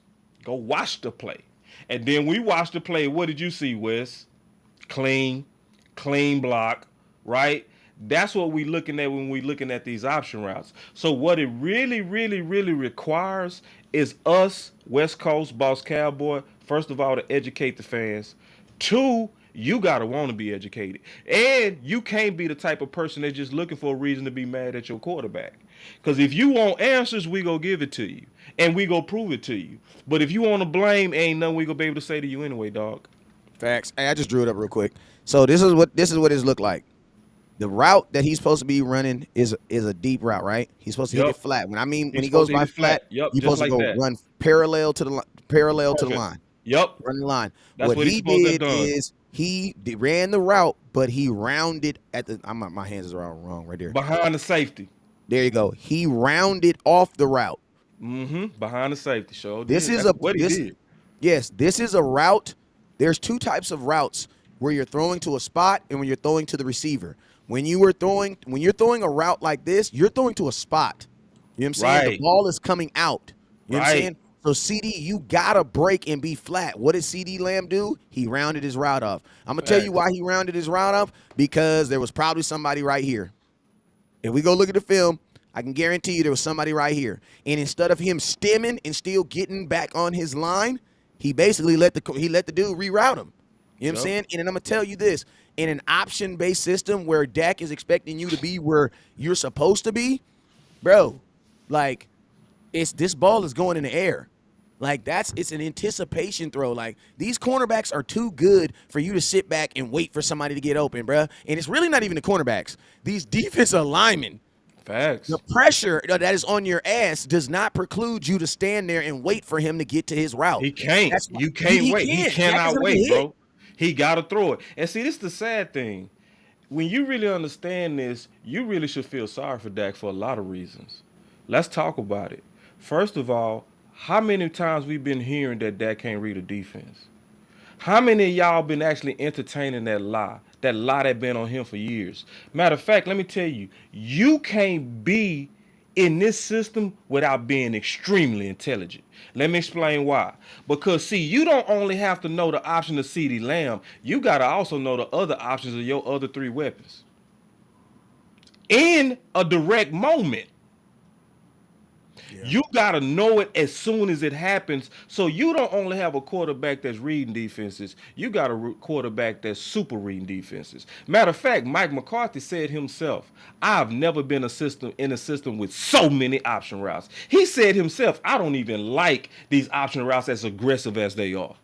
But yet you got a quarterback that can have an option route with Lamb, at the same time be having an option route with Schultz, at the same time have another option route going on at the same time with Gallup, and y'all got the nerve to criticize your quarterback and say he can't read. And then this is the other part why I feel sorry for Dak. I really feel sorry for Dak because of this. A lot of people are starting to understand this option routes and how it messed him up, right? And they still blaming him, bro. And guess who the main people that's whooping on him? His own people. And then check this out. This is why it's even worse, and this is why it's even sadder. Because Dak, if he was like Aaron Rodgers, he would have undressed Schultz. He would have undressed CeeDee Lamb in the public. He would have, because y'all know Aaron would have been like, listen, man, I threw the ball in the right place. They was not where they supposed to be, and they need to do better, period. He would have undressed them, but because he worried about their morale, he took the knife from y'all. From his own people, he took the whole knife and the whole blame. He said it was a communication issue. Listen, y'all, when I'm arguing with my lady, it ain't no communication issue when she messed up. You was wrong, baby. You messed up. Yeah, I ain't taking that shit. No, that's my second cuss. That's no more. I'm not taking it because I wasn't wrong. It ain't no communication issue, baby. You was wrong. But see, when I stand up and I take that bullet, I'm really trying to work out this relationship. So listen, y'all, if you want the facts, you came to the right place and we giving it to you. So what I'm telling you is go research it for yourself. Don't listen to me. Don't take my word for it. Don't take West's words for it. Go listen to the press conferences. Go listen to Michael Irvin. Watch them explain the concepts. Draw it up for yourself. Listen to Dak for yourself, and you'll come around and you'll understand that actually the last 3 interceptions, none of them was on Dak. So guess what? So the fact that y'all even saying he had a bad game, you just wrong. Because guess what? If you take out the interceptions, he actually had a great game. All right, here goes. So here go. I'm not gonna show the play because I don't want to. The Udi. Yeah, I don't want to get hit. There it is, though. There it is. But listen to me, because y'all be talking that don't put man. on the ooh-wop, dog, please. I think y'all be thinking we don't know what we talking about, bro. Yeah, like give it to him. That's my biggest fear, bro. My biggest fear is there's somebody out there that's saying, man, we this making guy's it up. just, nah, we ain't making it up, just bro. up here making stuff up, no, man. We not, bro. We I telling know the truth. football. Listen, Boss Cowboy, man. I was on varsity, bro. I know football, bro.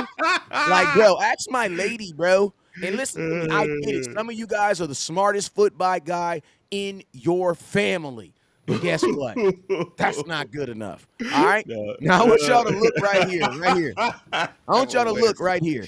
Yep. Now, if you look at Schultz is wide the freak open. Dak is looking at this route, but look where you see. So you can already tell something's messed up because look where CeeDee Lamb is.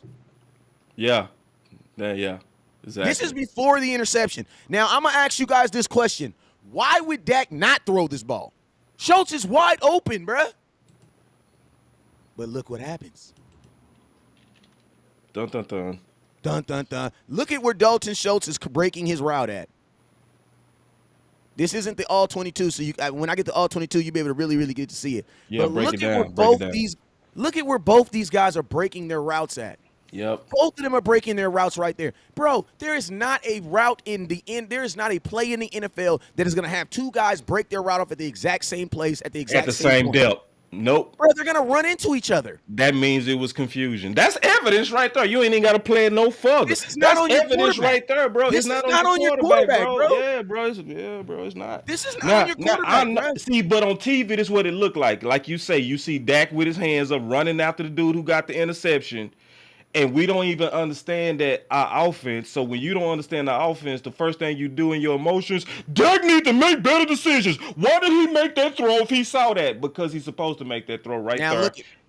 They supposed to be in the right depth. Say now, if he would have been flat, he wide open, bro. Think about this. If CeeDee Lamb is flat on this route, then guess what? You see the guy that you can. You guys see the two guys, right? I know it's kind of blurry. But you guys see the two. Hold up. I got it. We gonna figure. We gonna see this. Get him, Wes. All right, you guys see this blur right here. If CeeDee Lamb is flat, that guy right there that actually makes the interception, he's down here. Right. And Dalton Schultz is wide open in the end zone. Yep. Wide open.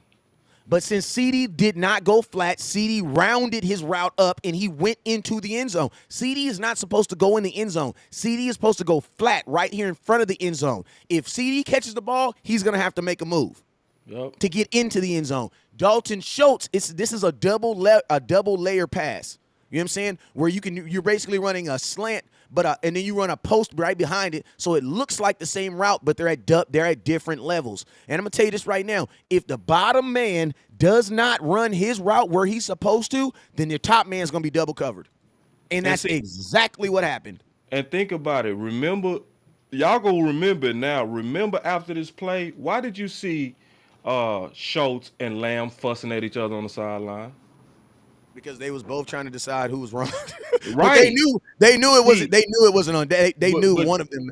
but your first instinct is what? It was Dak. It was Dak. It was Dak. But see, when you really look at the facts, and you really investigate this stuff instead of being in your feelings, like really investigate stuff sometime, y'all.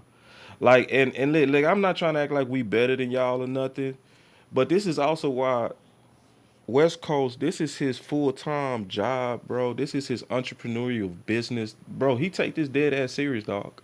And so do I.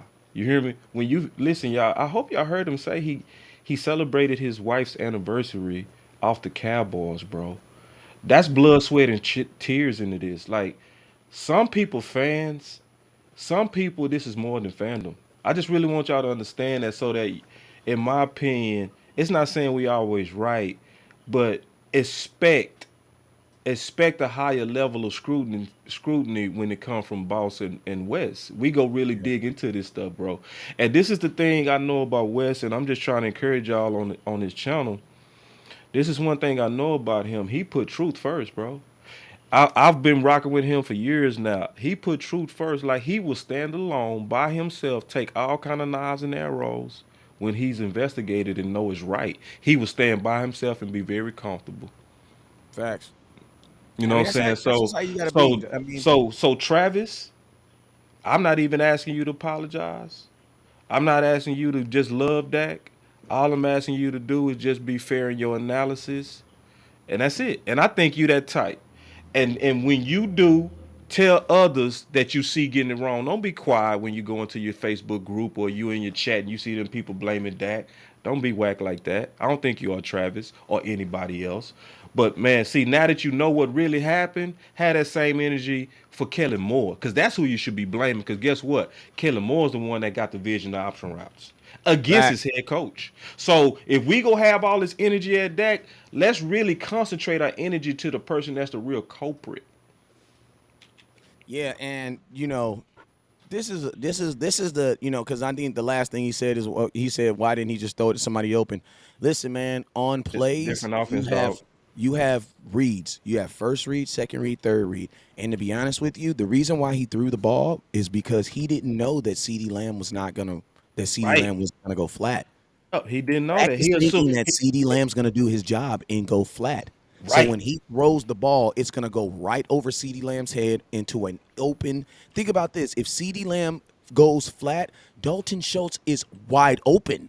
There's Yep. nobody around him. You want to know why? Because the corner had to make a decision. Either I'm gonna take this flat guy or I'm gonna take the top guy. But when CeeDee Lamb ran at the same spot where Dalton Schultz was, guess what the corner says? I don't got to defend two guys. Why? I just got to defend this spot because he's coming here. We were And trying to make them. We were trying to make it like an RPO pass, almost like when you make it two guys on one. But the guy ran around. He did flat his right out. Go ahead. And see, listen, my boy Da Lee, man, he one of the smartest Cowboy fans that I know. He in the chat. He said get rid of the option routes. I think get rid of the option routes for CD Lamb. Keep the option routes when it comes to Schultz. You know what I Facts. mean? Cause see, option routes is about the chemistry with your quarterback. So that's where you make the adjustment. And Kellen, cause listen, y'all, dude. Now let's ask this question, and now I think everybody go get it when I say this. Is there a coincidence that Dak throws the most interceptions when he throwing a lamb? Ooh. Now that you understand option routes, just think about it. So what's Damn. you feel Wes, you feel me? So Damn. what's really going on? What's really Damn. going You hit on? me in the face with that. You feel Damn. me? So what's really going on since we really kind of now understand option routes, what's really going on is CD Lamb keep being in the wrong place. That's what's keep happening in your quarterback paying for it Yeah, under and the think about system. this. That an option route based offense may not be best for him either. It's not, bro. Maybe It's it's not. not, bro. You don't. Maybe CD CD just Lamb. need to play, dog. Thank You you. need to Just give say me a run a route and post. let me. Give me your best post. That's what you do with CD Lamb. Don't be having somebody out there that might not be the smartest dude out there. And I'm not talking down on CD Lamb, but listen, man, 2 + 2 is 4, bro. 1 + 1 is not 3, dog. If somebody doing stuff that show that they bad in math and showed in reading, stop trying to make them be encyclopedias, dog. Like straight up, bro. Like this is, and that's where Kellen Moore being stubborn. This is where West Coast is right when he say his offense is selfish. You selfishly trying to make people what they not. You trying to make CD Lamb a quarterback minded receiver, and he not, dog. Now Schultz, he got the aptitude to be able to handle option routes. You give him option routes, and option routes help him because you got to be able to throw with timing with somebody that don't have athleticism. You don't need athleticism with CD Lamb. He athletic enough. Just say win the route. Yeah, and think about this. An option right to any tight end is only at worst 10 yards. Bro, you're running option routes 20 yards down the field, bro. That's a totally different. That's a totally different thing, That bro. should conclude the show right there. Like, bro, that's a totally different Gosh, thing, I bro. think they You went talk over about so running many an people. option route to How a the dude hell that's you running 7 option yards. routes 20 yards down? Bruh, listen, you talk about running an option route to a dude 7 Uh, yards from me versus an the only option good route from thing a about dude the option 20 routes yards down downfield, the man, is road. when they work, they money. Bruh, that is a totally different life, bruh. That's two different people that don't know Your Honor, I do not know this man. That is two Bro, different things, bruh. That is two bro, totally different lifestyles, bruh. You know what I'm saying? So, yes, I'm totally. going to keep it real with you. I'm out on any option route on any wide receiver on our team. No wide receiver should be doing option routes on our team, and Yeah, especially around the red zone. In the red zone, give that mother effer a place to go. There's too much right, things that can go wrong in the red zone. Too much. right. Think about this. I wonder how many option routes Aaron Rodgers is running. Not too many, bruh. Nope. They Not ain't too running no many. option route. They Bro, ain't Aaron running no Rodgers, option routes listen over to me. there. I know that Aaron Rodgers, see, I will say this. That's He probably the ain't difference running it. between a Dak and an Aaron Rodgers. Because Aaron Rodgers has been like, man, these motherfuckers have not earned the route to be out, the right to be out here telling me where they gonna catch the ball at. No, I'm gonna tell you the route, you're gonna go run it. Right. And dog, listen, y'all. This is not backyard football, bro. Dog, and I'm gonna tell you what's sad, bro. Y'all not seeing Tobit over this system. Y'all not. This system has put away a third round receiver, dog. Top 100 pick, boy. Top 100 pick, boy. Top 100 pick, my 88 boy. overall. Right, bro. The dude who killed the Senior Bowl, dude who killed all the D1 games he played, dude that got 4-4 speed. Like, dog, you not even seeing him because they said themselves we put too much on this plate. So now that y'all starting to understand the concepts of these option routes, you really, I'm telling y'all really need to put y'all energy on the right people, bro. Y'all Hey, see, remember what because they that's the first said, problem with though, football. Football can be so complicated that people be blaming and they don't really know to how to look at the cause and the effect. You feel me? When you really know how to look at the cause and the effect, then you can put your energy on the right real corporate and the real source of the problems. But if you just kind of like old school the world, oh, I saw an interception, that means the quarterback is at fault. Let's be higher now. And I mean that. I'm not talking down anybody, but honestly, let's be higher now, bro. Cause see, are we in this to be blaming, or are we in this to try to put ideas out there to win a Super Bowl? Yeah, and this is one thing too we gotta understand too is like, I want for folks who like the first thing I said when we got on this show list, man, I don't want to talk about replacing something or getting rid of someone Yeah, that was good. unless you already have had a conversation about the actual replacement. I Yeah. think if I think a level of appreciation that goes out the window with Dak too is because I think you guys think that Dax just grow on trees. Like I Oh think that God, say that again, dog. like I think you guys believe that Dax just grow on trees. Like, and to be honest with you, like Jerry Jones is the quintessential. If I can find someone else to do it cheaper, I will definitely do it cheaper.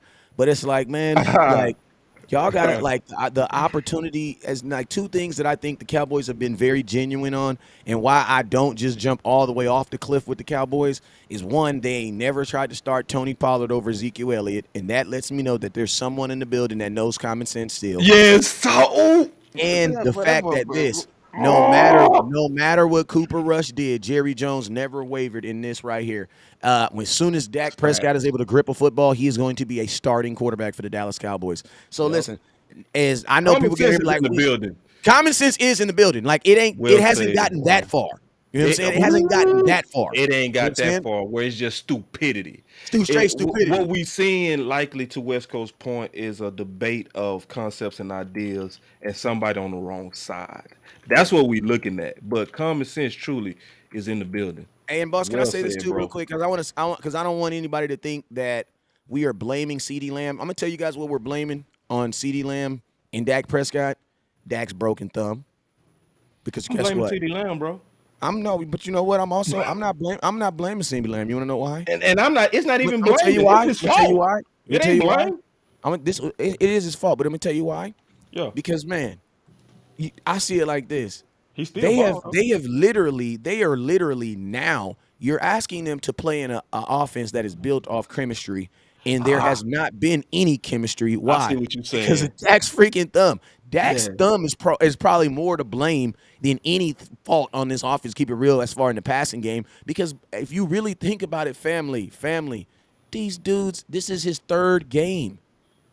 Like you're comparing what Dak is doing, what everybody else is doing to his third game. You know what I'm saying? And think about this. Even in that third game, the one thing I love about Dak is this. You can't really find any game where Dak just flat out did not play good. You Uh, just can't find too many games like that. you can't even And think of a game that got blown out. you really can't, bro. You really can't. You know what I'm In saying? five So seconds, tell me a game that got blown out in the chat. All you Dak haters, tell me. Tell me one. I can give you 10 seconds. Bet you can't. You can't. Because guess what? All our games are competitive with Dak. Dak average you about 11 wins every time he healthy during the season, and boys still be tripping, bro. still be Like, tripping. bro, bro, like we have no idea how fortunate we are. And see, this came from your chat, bro. This is fire. Where somebody said, "Would love to see Dak in the West Coast system." Bro, you actually low key saw it. You saw it with Chicago. You saw it with Detroit. That's where you saw some West Coast concepts because there's still a debate going on between Kellen Moore and Mike McCarthy. Mike McCarthy also want West Coast concepts. That's why every now and then you see it. You know what I'm saying? Because what does West Coast systems do? One thing you're going to see West Coast systems do, throw to their running backs. When did we throw to the running back? Chicago, Detroit.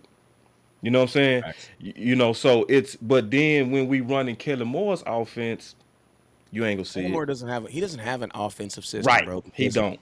he Right. don't have an offensive system. Because I mean, like if he was really like even think about this, he don't even really commit. Like if he was really committing to the run to the pass, Joe we would Cook, throw the you ball late. I 40. said 10 We would seconds. throw the You ball it took 40 you times 30 every week. seconds.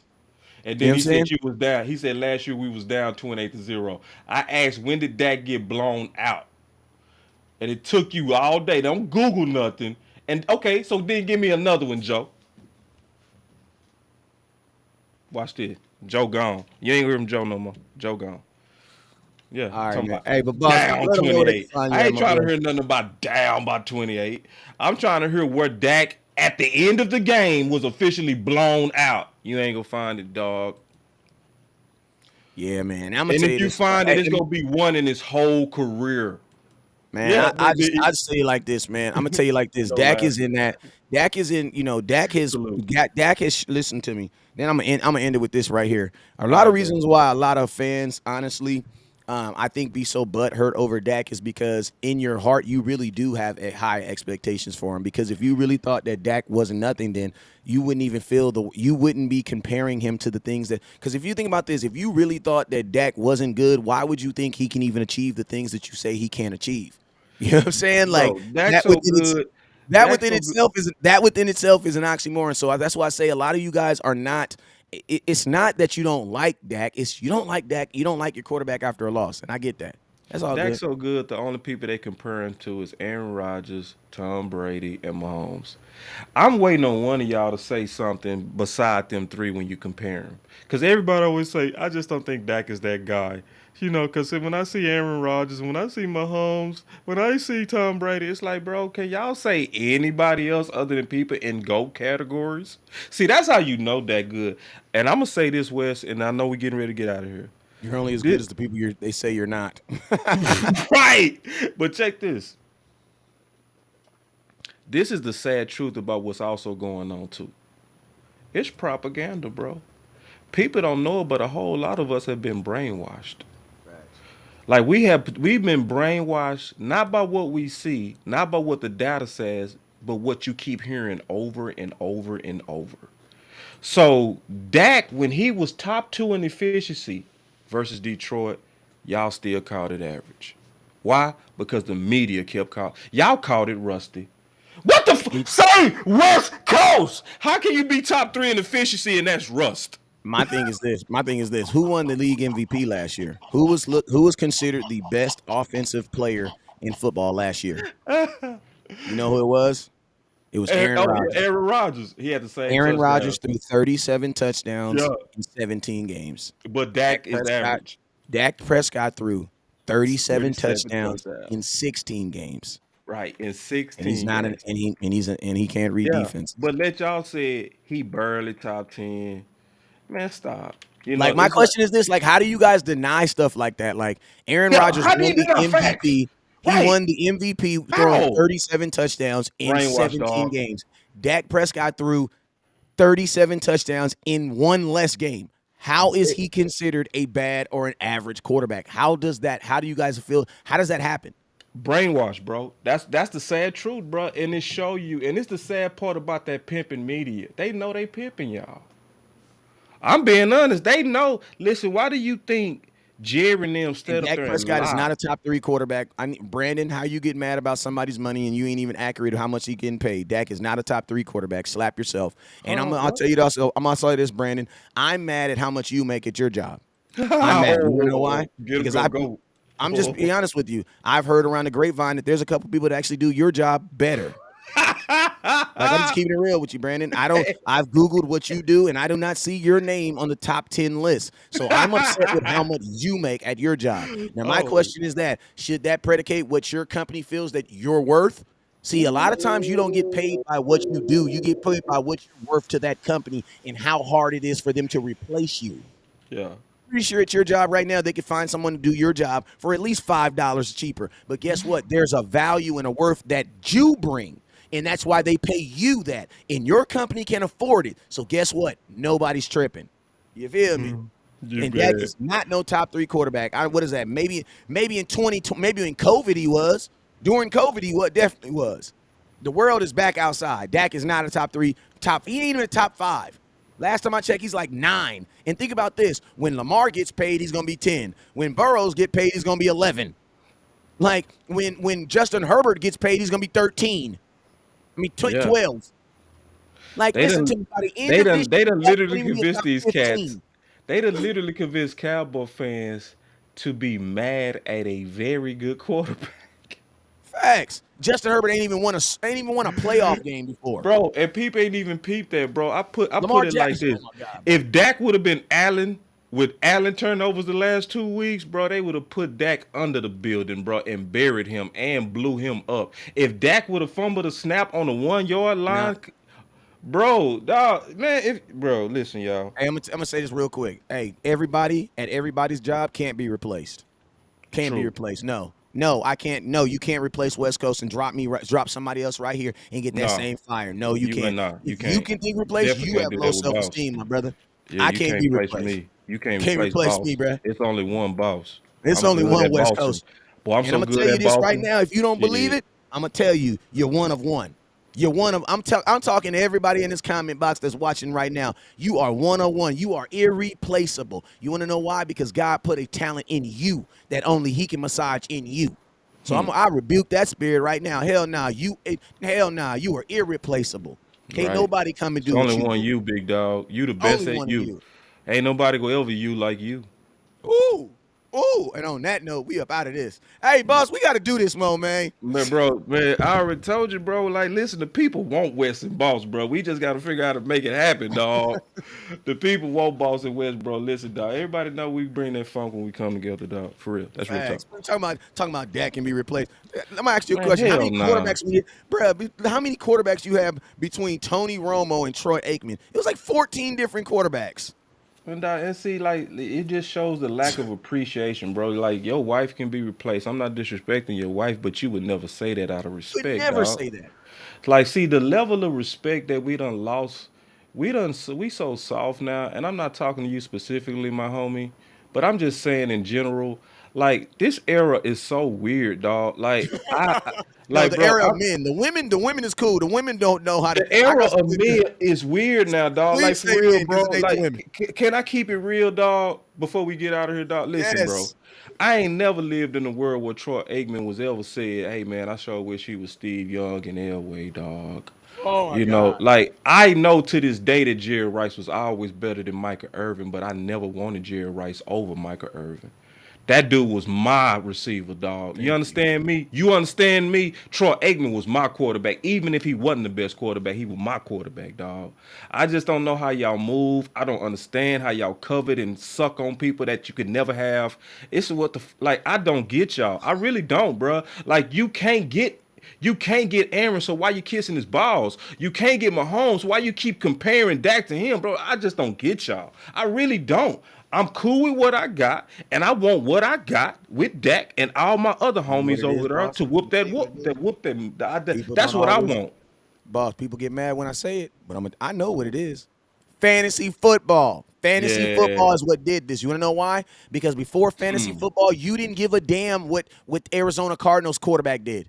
You didn't care. But You now that didn't. he's on your We fantasy care. football team, now you need him to play good so you can win your make believe league and get your fake belt. No, bruh. Fantasy football, bruh. It's the same thing that happened to the weed game, man. They put up clinics out here. Now you got Studebakers in there buying. Well, man, I gotta wait 45 minutes in line to get some tree between behind some dude that looked like my plug would have robbed him 10 years ago. And I'm saying way too much. I'm talking way too much on the live right now. Hey man, it's But I'm all good. That's serious. legal Fantasy now, bro. It's football, bruh. legal. It's Fantasy legal. football It's killed legal me. where you at, but it's real. It is legal. What you said Hey, is so but real. I'm serious. Fantasy football, it's killing real fandom. Want to know why? Because it's making you guys fans of other teams and other players as well. And that's why you be sitting up here talking about, oh, well, Dak only scored 18 points in my fantasy. Josh Allen got me 42, though. Josh Allen's a way better quarterback, bro. Yeah, he's a way better. Well, what is you talking about, bro? You ain't Bro. joking. Yeah, bro. That's just He what says, it well, is, y'all man. happy with Mike. I'm gonna tell you, my boy Mike says we're happy with losing. Guess what, Mike? We've won 59 games with Dak Prescott and have only lost 33. So technically we lose. We actually win more than we lose. So we haven't been showing it. But I'm gonna go ahead and put you on timeout for a little bit because you ain't gonna have nothing positive to say in life. So we're gonna get you up out of here. All right, let's go. He said, John, appreciate you for the last. He said, hey man, I appreciate everybody who watched in. We banged all the way till about almost 2 hours, man. I'm gonna set up another time so I can get my boy Boss Cowboy on the line so we can Man, let's always get it, dog. get it, man. You know what I'm saying? I'm more free too, so you're gonna see more content going, man. And I'm gonna tell y'all this right now. I know stuff is weird, and I know when the nation is weird, when stuff gets weird, that's when y'all need us more. You feel me? I know y'all need us more then. You feel me? So Yeah, right. we Yeah, gonna you make need us sure. now. Yo, Yeah, I'm you gonna make need us sure I'm here for you. for Don't trip. I real, got you. But hey, dog. man, boss. Let them know where they can find you at. Man, Boss Cowboy Sports, man, where your voice matters on all the platforms, especially YouTube. If you come over there, make sure you hit that like, make sure you subscribe, and y'all also make sure you also keep supporting the big homie West. He one of the best, dog, like hands down, and I would say the best thinker. He is a fantastic thinker, dog. Don't underrate that. Like, and I mean that, bro. Like, cause everybody got their thing. Some people got good graphics. Some people, they funny. Some people they go get you excited. This dude go have you thinking on ways to win. Maybe if you just want pom poms, he ain't for you. If you just want, excitement and bullshit, he ain't for you. But if you want critical thought, that's gonna be researched. This your place, dog. Yeah, man. Imagine if we would have really traded Dorrance Armstrong for a linebacker, considering See, Dorrance and I Armstrong know they was is mad at giving you you for that. what? I know they was mad at you for What that. is I wasn't Dorrance even here. Armstrong giving you guys right now? Bro, and this is the thing you said about that because we talked about it over the phone. I remember we had this conversation. Uh, it was because he was hot at the time, and then people, because they was hating on me on my channel. What you think about Armstrong now? I say, bro, go look at his sacks, bro. They was stunt sacks, bro. Facts. They was stunt sacks, bro. It was schemes that got him the sacks, and he was athletic enough to beat guards. But don't act like he was winning 1-on-1 off the edge with them sacks. Them sacks was not That athletic wasn't the sacks. case. It Thank wasn't you. the case, bro. And then even when he won off the edge with them sacks, it was versus tight ends. So if you go look at the real details of it, West Coast was trying to help y'all hit a lick. Facts, because guess what? Now I don't. I mean, and I ain't even trying to go too much longer, but it's like that's what I was saying. Like you want to sell, when it's like a stock. A player is Stock, a stock. right? His stock was ridiculously high. Ridiculously And high, it would too have high. never It been was high. inflated. It was It was inflated super stock, inflated. bro. Yup. It's It's just super what it was, inflated. bro. You should And have think bought them about low, this, and bro. I'm gonna Sold tell them you what's, high. and I'm a boss. I'm gonna tell you this. What's happening that's even worse that I didn't even think could have happened is now somebody else on the team is playing better than him that I want to see in the name of Sam Williams. Yeah. Like I ain't gonna lie, I want to see Sam Williams way more than Dorrance Armstrong, and I Yeah. believe the Cowboys do. Right. Yeah. Yeah. Well, we go see him. But man, I appreciate it, bro. We definitely go do this more often, man. I'm glad you had a good time with your son too, man. Shout out to you coaching your son. I know that feel wonderful, and I know your son gonna be a beast. I can already see it with his daddy West Coast. Oh my God.